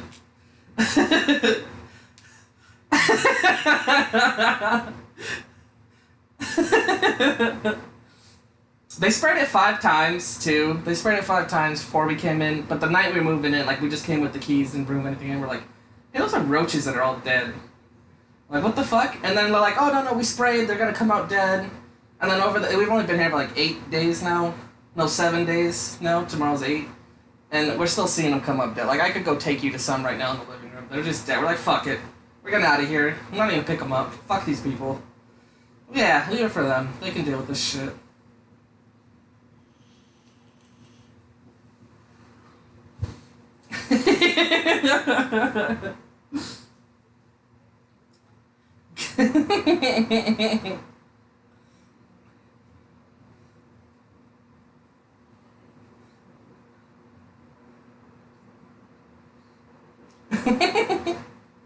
That's true. I'm being a little prima donna diva, you're right. I should be thankful for this house, or this apartment. I've only seen 4 alive, but I've seen way too many dead, and I'm not willing to risk that in 2 weeks they're not gonna keep coming out dead or alive. So I'm not gonna, like, I've been recording, I've been uploading them unlisted to my channel. It's like, alright, I'll unlist these once, like, I'm out of here. I'm like, fuck this place. Like, right? It's a Board of Health issue. Exactly. I'm all paranoid. No one wants to walk around their place with fucking shoes or flip-flops on or socks. And, like, I have to keep, like, I'm keeping a sock next to me so I can just whip my hand in it real quick and go smash on something, you know? And then when you wake up in the middle of the night to go pee, little ones in their defense. But it doesn't matter. Tiny ones. Little tiny. Like, it's fucking, you don't know where they are. Like, it's just, it's a mental health thing, too, other than the health thing. It's like, I get up to go pee one night, and I gotta be at work in, like, 6 hours. And it's, like, the biggest one I saw, and it happened to be one of the only 4 that I saw alive. And I'm just like, I try and hit it with my shoe. Was that cut out? Oh, my screen's frozen. Okay, and I hit it with my shoe, or I tried to save it with, no, that's what happened. I tried to grab it with the tissue. It was laying on its back, and once I tried to grab it with the tissue, it's like, oh, I'm gonna wake up and run around. I'm not really dead. Fooled ya, possum.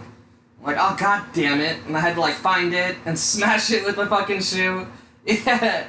And then I'm just up for the next 2 hours. I'm like, is there another one around here? Am I gonna wake up with a fucking roach on me? I'm not dealing with that shit. Exactly, dude. It's such bullshit, dude.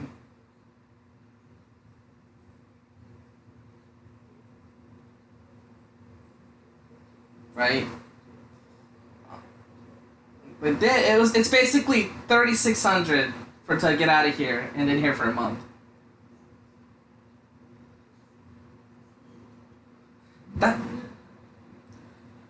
You might as well, dude. It's like, fuck it. Fuck you guys. Send us to collections. Yeah. Right. I was very hesitant to bring this bed. I put a whole cover around it, like one of those mattress covers that like zips up and. But yeah. So I'm sleeping on the floor on a mattress and fucking. It's a brand new one. It's my first night with it. And I'm on the floor. Yeah. That's the other thing. Right when I moved in, we broke my box spring. So like it was like that because the metal thing was staying up, but the two sides are broke. So it was like this, and then like this, and there was no way to get comfortable. My back's still fucking hurting from it. It's like, god damn it. So I was like, I need a mattress. So then I had to spend $8.50 on a mattress, and then they fucked up my order there today. Just nothing's coming up, Helen. Bob's Furniture. Fuck them. I know, dude. I honestly was thinking of asking him too. I was just like, no, this is spontaneous. I need to get one. This is bullshit. Like, right? I still don't really understand box spring and foundation. It's the same thing, right? The same thing, okay.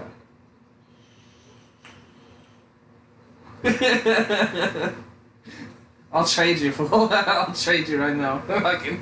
I don't like creepy crawlies, man. I don't like creepy crawlies.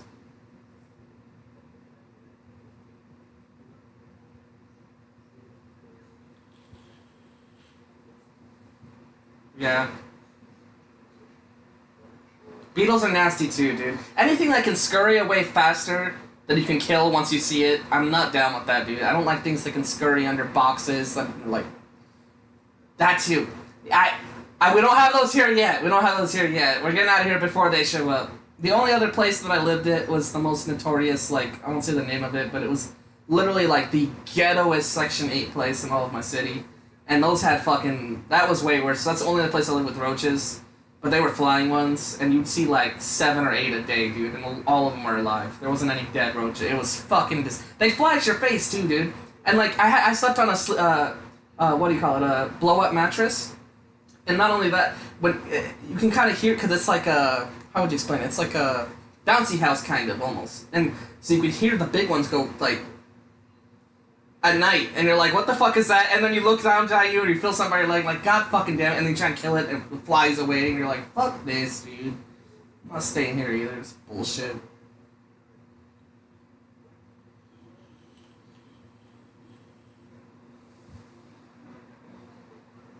I know, that's the thing. And then you just start getting itches, and you're like, am I itching? Like, is that a bug? And you like shake your leg, and you pull all the covers back. Like, no, there's nothing there. Nothing there. Nothing's crawled on me yet. But now that my mattress is on the floor, I wouldn't be surprised. I don't know. Fuck it. I got 4 more days. It was super ghetto and old, the other box spring. But it was miserable. When I got in here, it was like, it was so lopsided that, like, pillows were just falling off. Like, it was like this, dude. It's either this way, like, all the way up like this, or it was the opposite. It was, like, all the way like this. And it was like, this is bullshit. I can't get a good night's sleep on this shit. Yeah. Nothing's coming up, Helen. Exactly. I did. I even uploaded a video unlisted. I'll have to edit it so I don't box too much of my fucking location, even when I move. But, yeah, I gave him I looked up how to report a landlord to the Board of Health. Fucking, you have to write out a letter. We've been calling them and stuff, and they even sent someone out here, like, the 2nd day in. Like, oh, we'll spray again. Let's be the 6th time. And, they sprayed it. We had to leave the apartment for, like, 5-6 hours. Came back. It smelled a little like gas, but, we didn't see any until the rest. We saw some that were dead later. But it's like, I don't want to live in a place with dead roaches. I don't want to have to worry about that shit. I'm paying almost $2,500. Fucking.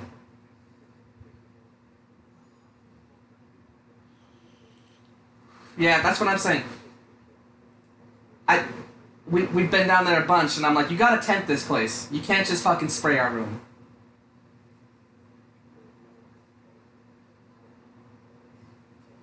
Exactly. And this is my brother and his wife's 4th apartment in this complex. All the first 3, didn't see one, ever. But we're on the other side. We're on the other side in the first building they never lived in, and we're seeing them all the time. It's like, so it really does matter about... That's what we're like, dude, give us a new fucking place. Get us a new place. We don't have any 2 bedrooms available, sir. Like, well, fuck you. You broke the lease. You gave us a plot. You didn't even disclose to us. And even if you did disclose, yeah, this is bullshit. But since we're not getting our deposit back, I am thinking of just doing... I don't know what I could do that they wouldn't bill us. Like, I'm not going to break walls or anything, but I'm trying to think what I could do to be like, yeah, fuck you guys. Yeah. Oh, there's a slab leak, too. The worst slab leak I've ever seen. I don't see a lot of slab leaks, but the entire tile, it's like one broken pipe. And there's the entire tile, it's like it just got out the dryer. You can walk on it with feet. It's like super warm. It's almost nice if like you were like a rich Jeff Bezos and it was like a feature. Yeah, it's like warming floor, but it's super hot, and like that also makes me think like, oh, we probably gonna get billed for all this extra water too. Like, yeah.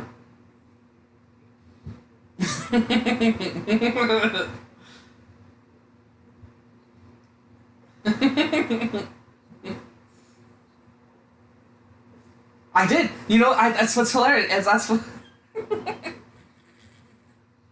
Yes, it is. I got it back in the Discord. So I called it with my brother and my sister-in-law, and like it was the first night we opened the door with the keys. We didn't move anything in. We're just inspecting it, and I'm like, Frank, I gotta talk to you. I called him on Discord. He's like, okay, I'll tell you about these roaches, but first you gotta tell me about RD and why I was banned. And like my brother and sister-in-law are listening. I'm like, I move in the other room. I'm like, okay, Frank, now's not the time. You're on speakerphone with my brother and sister-in-law. Let me call you back.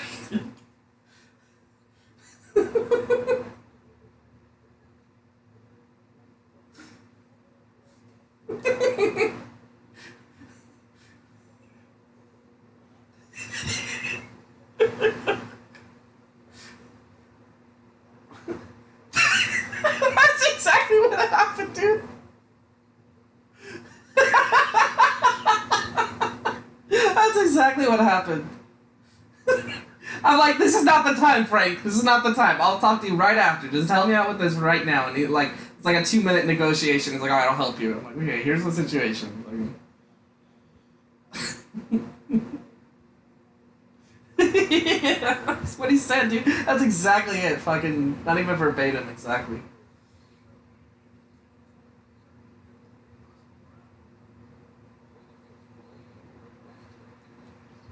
Right, they have to tent it. I've yelled at them, and again, I recorded us dropping off a letter, because I guess with the Board of Health, according to some websites, you have to give a written notice. Even though we had, like, phone calls recorded with them, and on their end, and, like, they've come down here, they had pest control come out on their dime, you still, I guess you have to give a written notice, so we gave that today.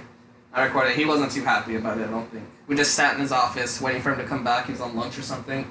Like, just walks in the door, I'm like, hey, Mr. blah blah blah. I'm like, here you go. This is for you. It's a written notice. We'll be reporting this. And like, he's like, oh, okay.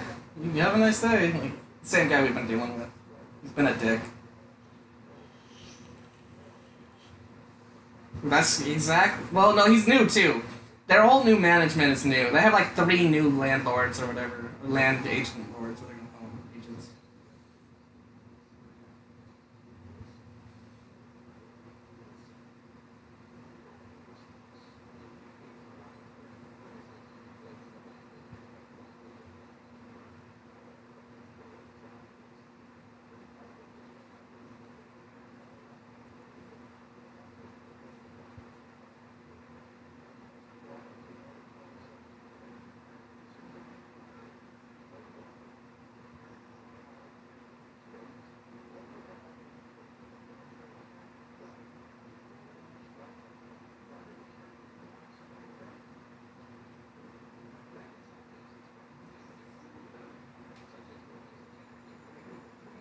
Yeah.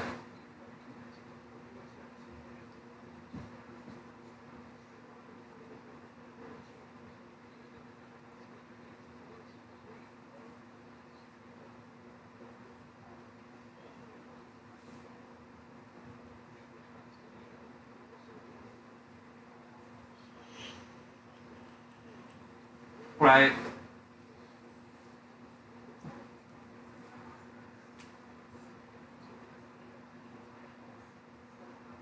Deposit.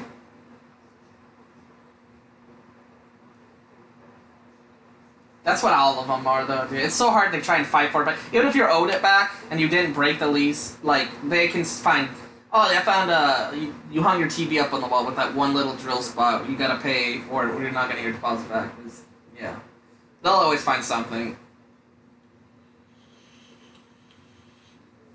Right? You got fucking, you steamed the carpets, fucking.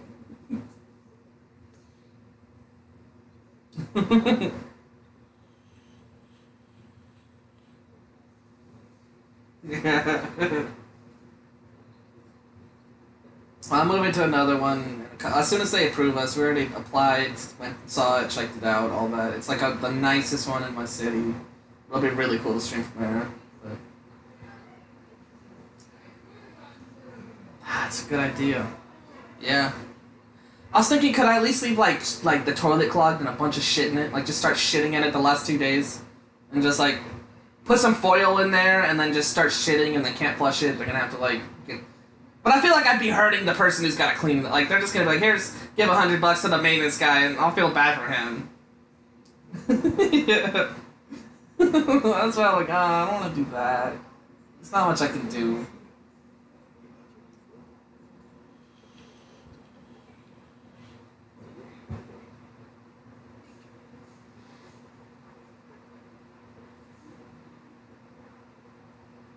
I do remember that guy, Unbleached. Yeah, he's Broke Bar's little brother. Red Bar. Same shit.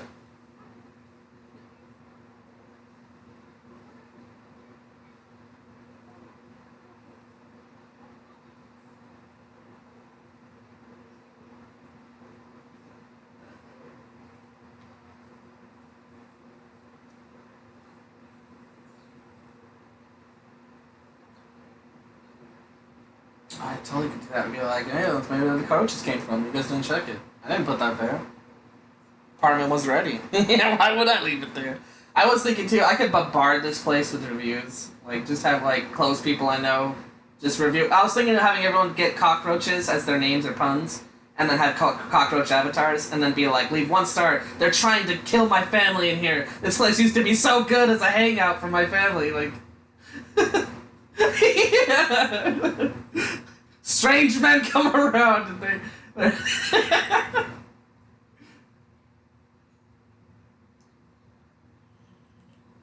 It is.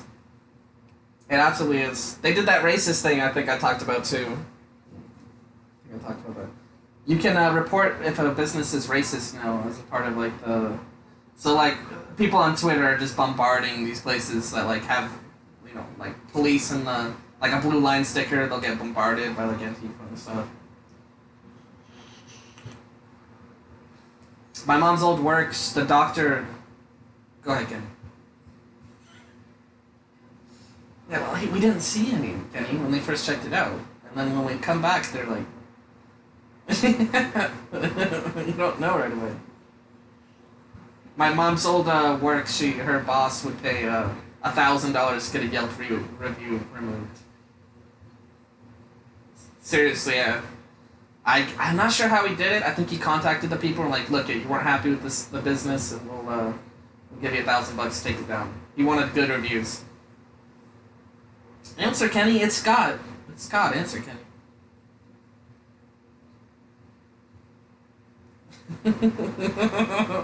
Could be God. It's Scott has been calling him Cosmic. Scott from what's the show? Donnie's show, or yeah, Scott's been calling him. You think so, Kenny? No, I think Scott Porter has your number though.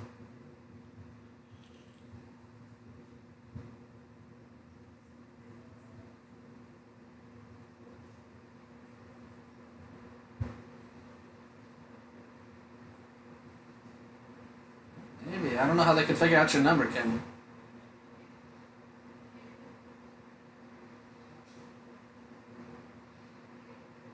Have you ever thought it could be a troll fan who sends you stuff but like likes to mess with you too? Have you ever thought about that, Kenny? Original, right? He hasn't been around forever. Probably not him. Could be right now.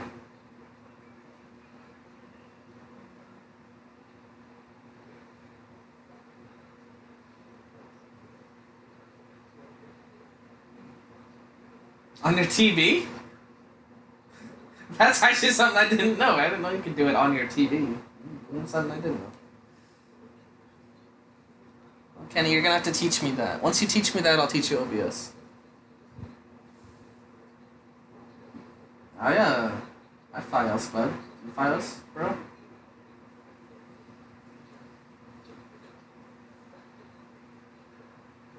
Hell yeah, that's what's up. Damn.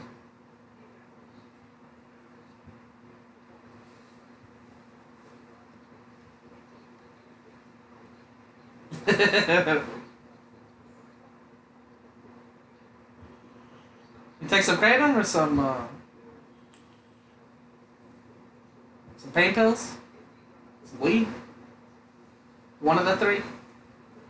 Oh, hell yeah. Some of that PCP, right? He heard you, Kenny.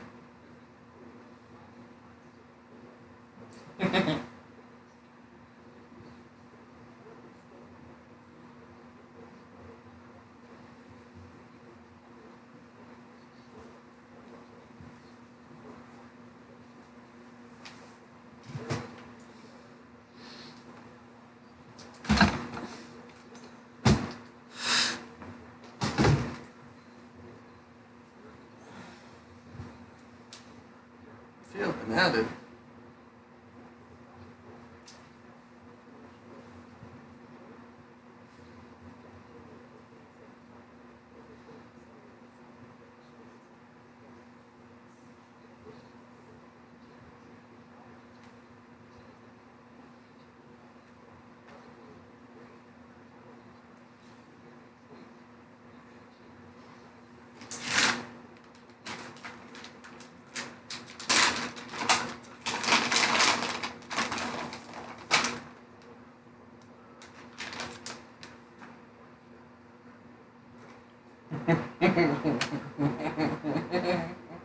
RPA for life, but it's okay to my one too. But I'm Sam Hill. I don't care about Sam Hill. I've like avoided them. They're just so. I feel like I've accomplished something by making them all hang out together. Like I've said that months ago too. Like.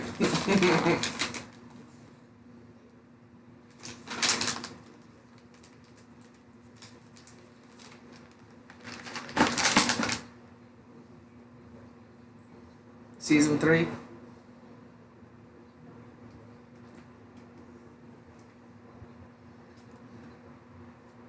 That's right. Who's winning?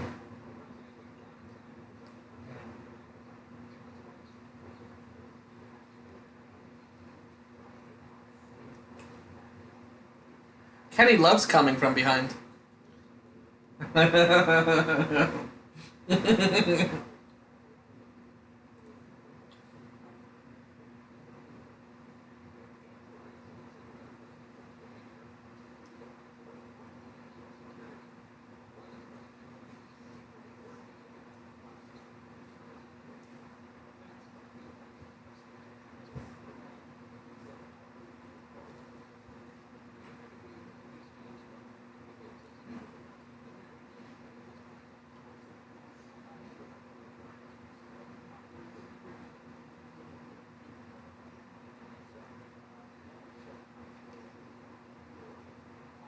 He left as fast as he came.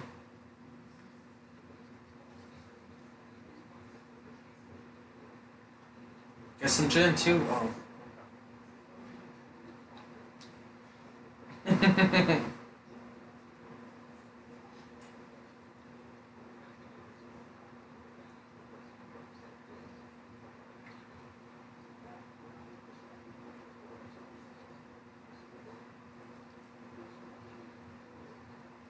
God bless you, Wendy. I hope he wins by 1 vote.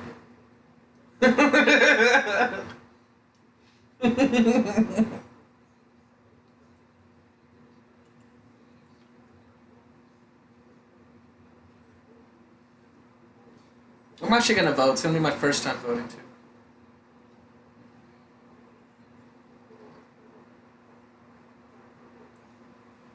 Oh, fuck you. I'm voting for Biden.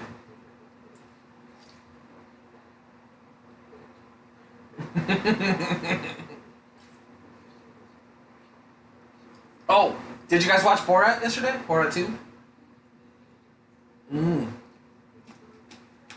It was good, man.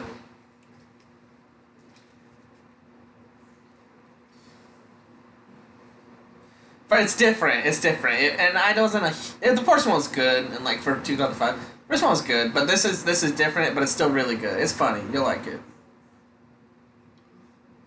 It's more scripted. It's more obviously topical. Yeah, he like infiltrate. I don't want to. It's in the trailer, so he infiltrates like the Mike Pence debates. He gets Rudy Giuliani to do some crazy shit. It's kind of like as Borat meets Who Is America. If you remember that just recently. It was pretty funny.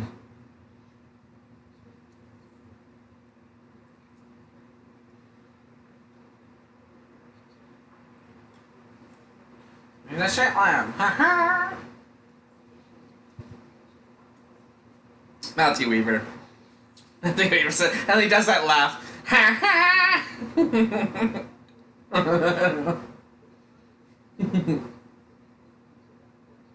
I haven't seen him.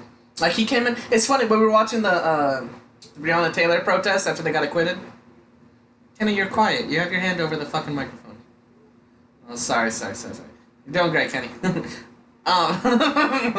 We saw him randomly in a chat in the Breonna Taylor protest where the cop got shot.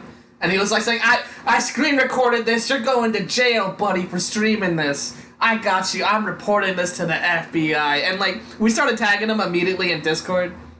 And he wasn't like, yeah. And he he didn't reply at all. We're like, we just saw you in there. You were just randomly on the fucking stream. Well, I can hear you, Kenny. Matthew Weaver has got Kenny to do a couple of face smashes on his keyboard and break glass over his bed, so not really.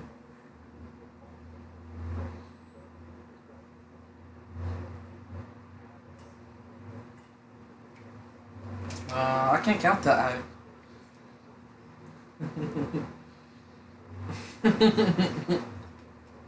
My fingers don't go up that high to count.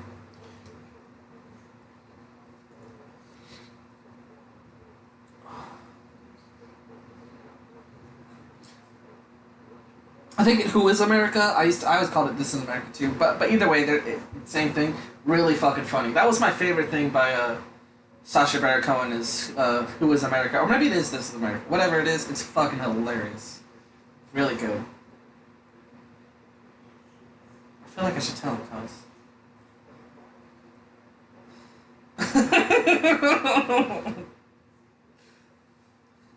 Remember how Ryan taught you that trick and you managed to fix it last time? You're doing something wrong with your mic. You sound all muffled. There you go, Ken. You fixed it. You're a real wizard IT tech guy, Ken.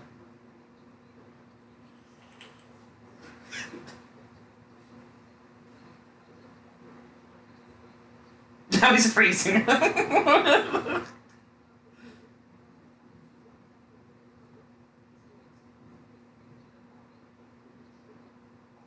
was Mike's shitty again. Can your computer? Yeah, it's sleepy. Can. Wait, I don't believe. I think he might still believe that. Kenny, it's just yeah. We hear you perfect, Kenny. There you go, loud and clear.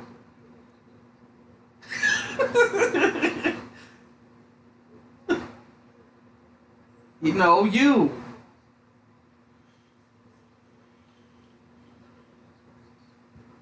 How does it get worse? Like, what the fuck?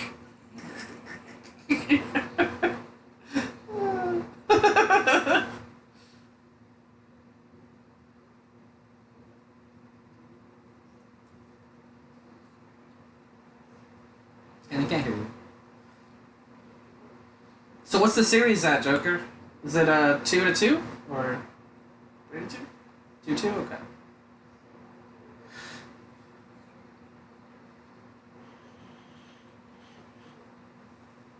Kenny, who do you think's gonna win the World Series?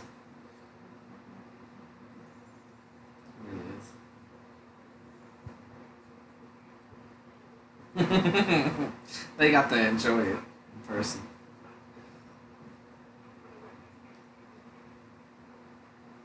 You can donate to get your cardboard cut out of yourself, like, on there. And someone did it with, I never watched Howard Stern, but Eric the Midget, I think it's the ETN, Eric the Midget. They did it with him, and he was getting into some games. People were finding him in, like in the pan of the cameras. He was just in the audience. Right. I don't know. I think it's... No. I know, dude. It would be hilarious if we get, like, 10 Kennys in there. I was thinking, too, what's stopping you from just, like applying 50 times, managing to get yourself, like, as many Where-Is Kennys as you can? Just all different pictures and poses, fucking... Yeah, we're saying Z. Des and Saiyans, yeah, we should get them together. You're like, oh, we are a couple, I need us to see us together. Just like $400, do it like 15 times.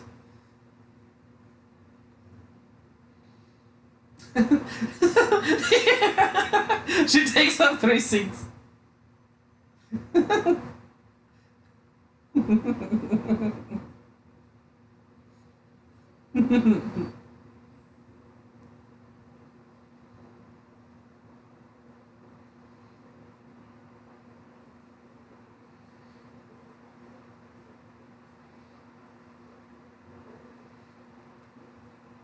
Yeah.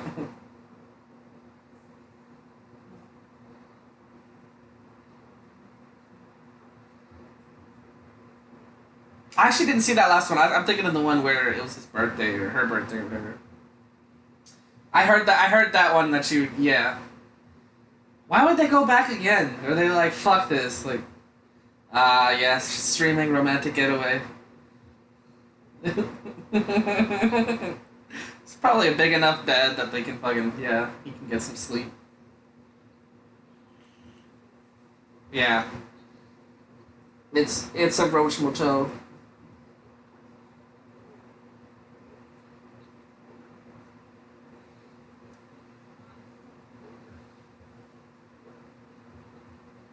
I don't know those.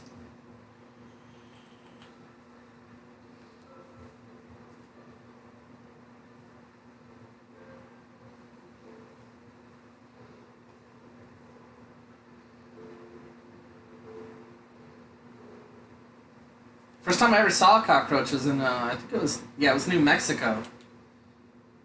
Right?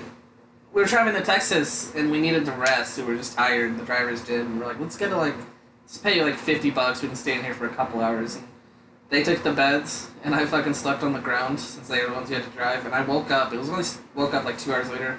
First time I ever saw a roach, and it was like, just sitting right next to me, like upside down, dead. Like, this is fucking this. Like, it was one of those things where you're opening your eyes, like, and you just stare at it for like 5 minutes, and you're like, that's a roach, isn't it? And you're like, okay, let me get up. Yeah, it was being cute, totally. It makes me think, too, God fucked up. Like, why would you invent roaches? Yeah, he did.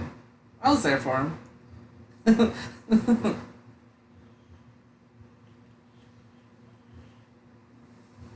Wasps. Yeah, they have no fucking beneficiary of them. They don't eat shit we need dead. They don't fucking pollinate.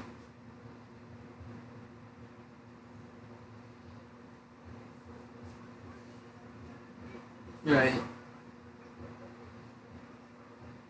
Good night, Kenny. Thanks for, Good night, stupid. Yeah, that's right.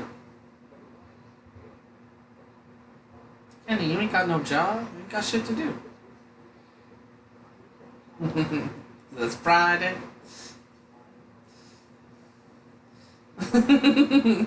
Why is everyone smoking resin? What's going on, guys? There's shortage of weed in not legal states. Okay. Kenny's got resin. Some other people got resin.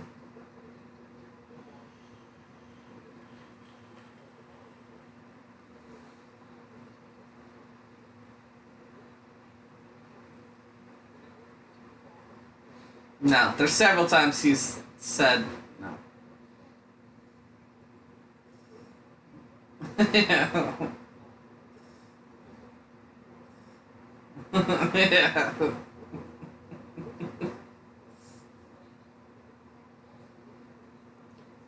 Let me regurgitate fucking water out of my dick on the floor.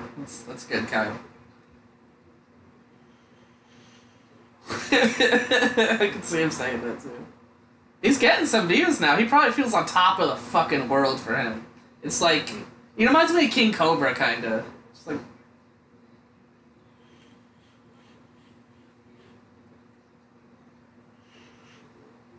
I'm not saying he has talent. He has no talent. There's no, like, real content. It's just, he has to be looking at the number like, yeah, that's right, yeah, baby, I did it. Like, we're big now. I'm on top of the world.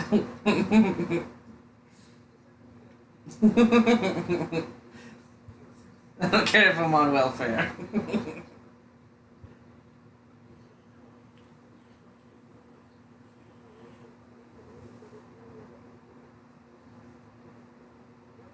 That's, yeah, they don't, it's just like King Cobra. King Cobra gets like 300, 500, 600 views, but it's just people talking shit. There's not one of them, like, it's a fool's watch, as we would say. You want to see him yell at Dez, you want to see him fucking piss on the floor, that sort of thing.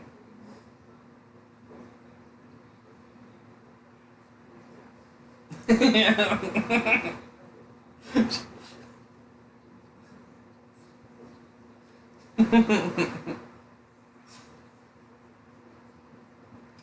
On SNL. Did you like that? I did like it. I was surprised to let him do that. Yeah, let's listen to... I think you could listen. I've seen plenty of people upload, like, re-upload it. You could listen to it. It's like 7 minutes, but it's really good. I'm down. Yeah. You don't need to see the video. No, just show the video. I don't care. What's the word? You're not monetized. Just fucking strike the... take down the video. Yeah.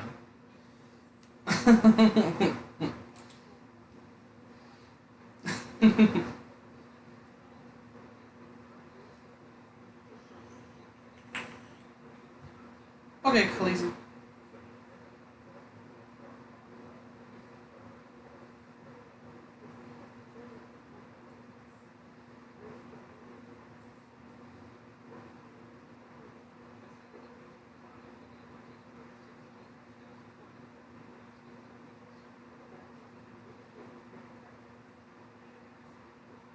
Two, yeah. That's good. I hope Dodgers win. Well, I mean the series, I'm saying. Dodgers win it all. So just mind you, this is SNL, this is the height of PC culture. Before you've listened to it, I can tell you, it surprised me they let him do this. I'm figuring they asked him before, or they would have cut stuff out.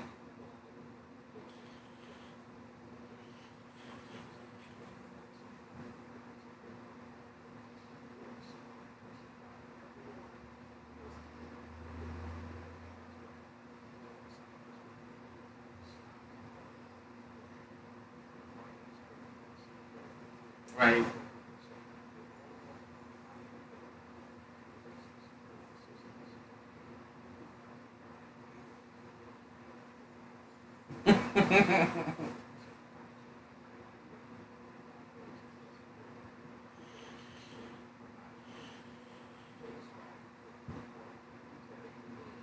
I listen to his podcast all the time. I listen to podcasts daily.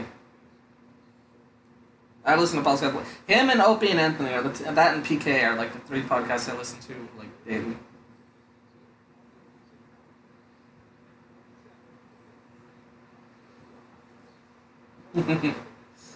You probably are gonna get a strike, bro.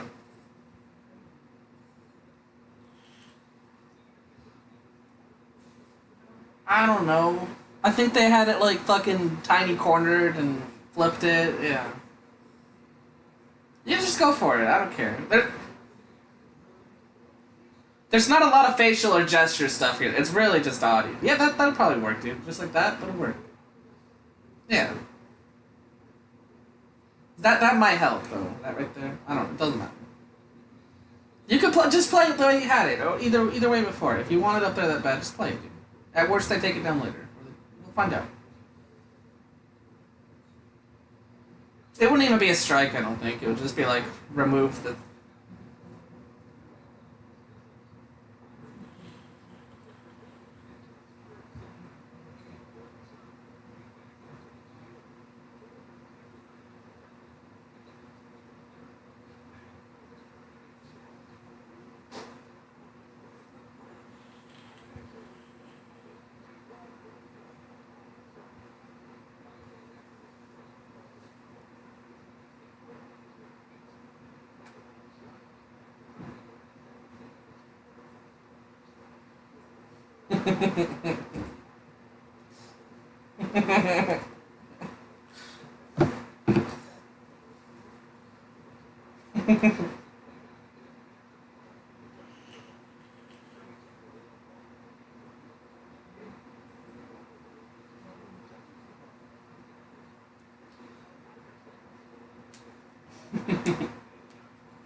It is buttering him up, alright.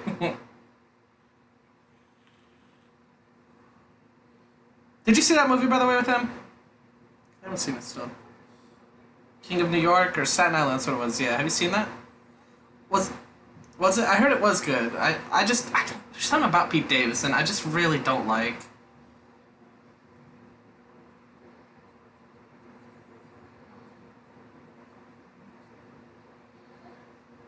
For sure. I just know there was that, like, not even that long, like 2, maybe 3 months ago.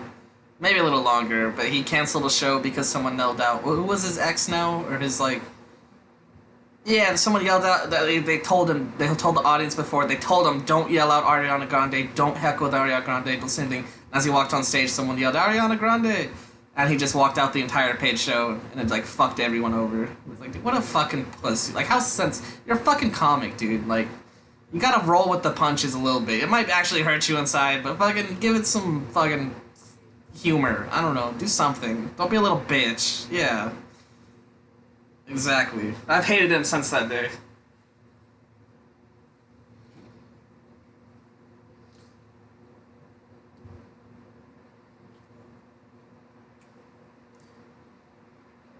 Yeah, it was his club. Vinny Brand. He's the one who went out before, and he was blaming Vinny Brand, but Vinny Brand went out there and told people, don't say it, and he told Vinny Brand, if anyone yells this out, I'm not coming out. So Vinny Brand took the initiative and like went out there. He's like, he made jokes and stuff. He's like, don't fuck around with that. We're not doing that here tonight. Don't say that. And then he blamed Vinny Brand. It's like, you basically enticed them to say it, even though he told them don't say it. It's like, it was a lose-lose. Like, because it was, because especially during the time, it's when they were in all the headlines, Ariana Grande and Pete Davidson. Like, that's what he was being, like, circled around with. Like, it was heavy in the media at that moment.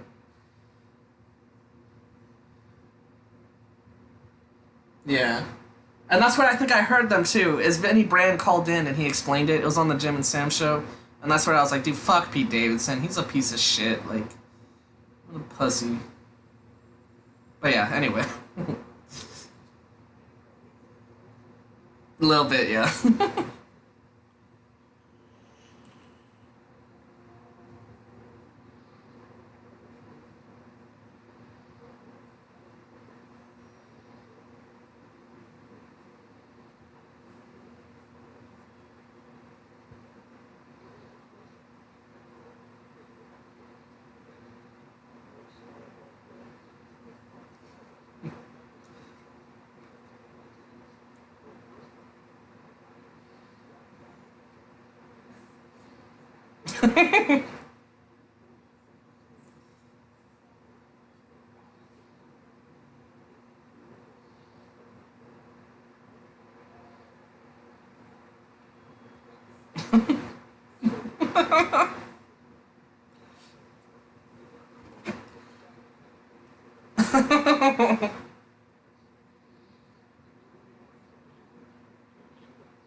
You can tell they didn't want to laugh at that too.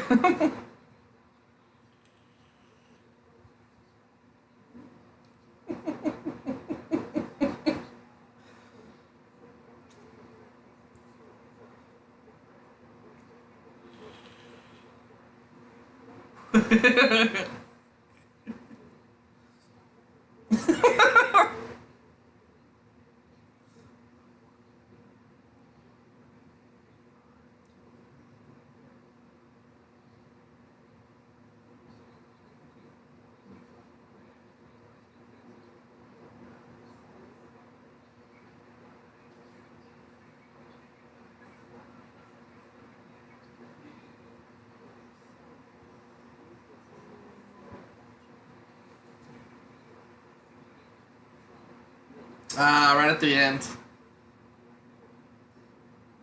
Yeah, it's at the end. It'll restart itself in like 5 minutes, or you can manually do it, cause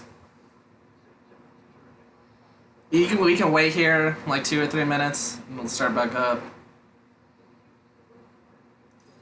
It'll restart in a sec.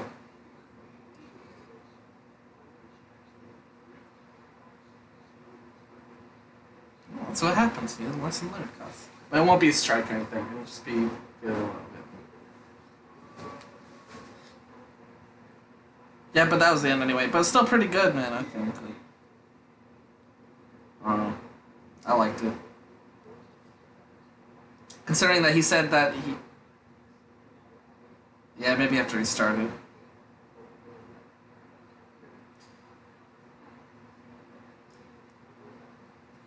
Alright. Alright, man.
Alexa.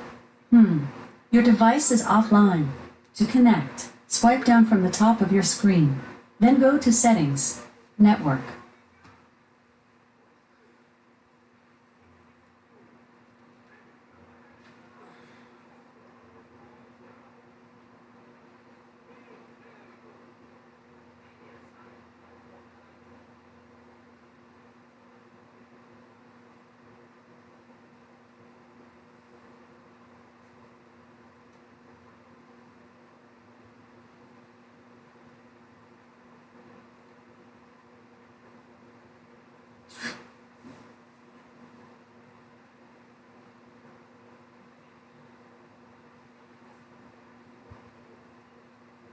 Alexa, can you set an alarm for 9 a.m.?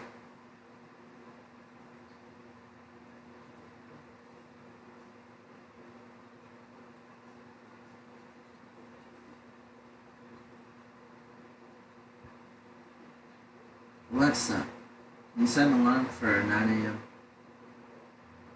Alarm set for 9 a.m. tomorrow. Thanks for it.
telemarketing thing, but they gotta take a phone call really fast if you don't mind. As it gets on. It's alright.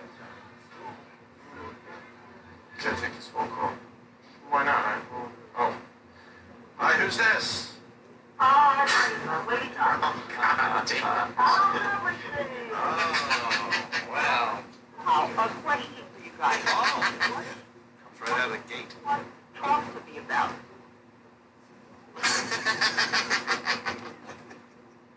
Hi, all. Hi, Opie. Hi, Anthony. Hi there, Lady Di. How are you, Lady Di? Getting all ready for Christmas? Yeah? That's good. Hold on. I am. Hold on a minute.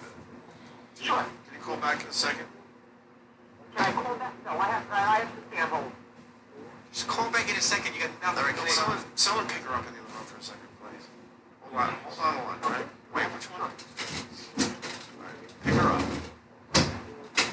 All right, remember we want to play her in? Let's do it. But, yeah. Well, she answers everything literally. Oh, right.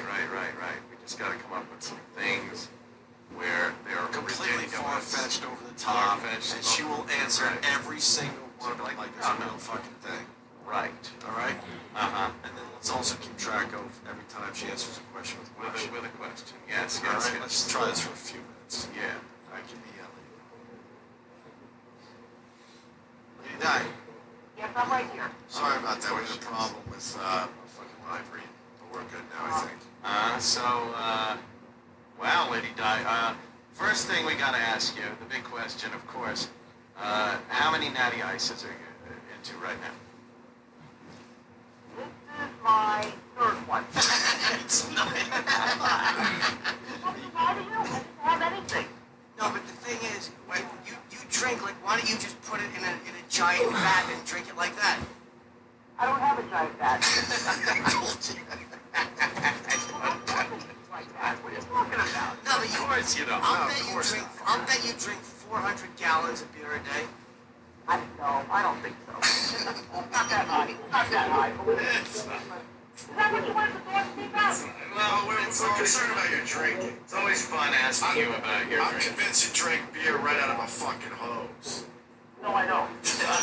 Oh, no. You don't, do you? Stuff like that. I just drink it right out of the can. Out of a can. Oh, okay. Well, hey, that's regular beer.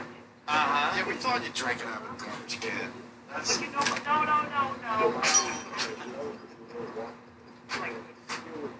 All right. But anyway, Anyway, what? when I finally do get a job, this is going to cut out. I'm not going to be drinking that much. Because you can't go to work drinking. Well, you did when you were a crossing guard. No, I did not. And then 50 kids were killed that day. No. Oh, come on. No. You sure that's what we... Yeah. Oh, no. I never did that. Lady Di, are you looking for a job today? Probably later on, yeah. Oh, yeah, sure. All right, later on.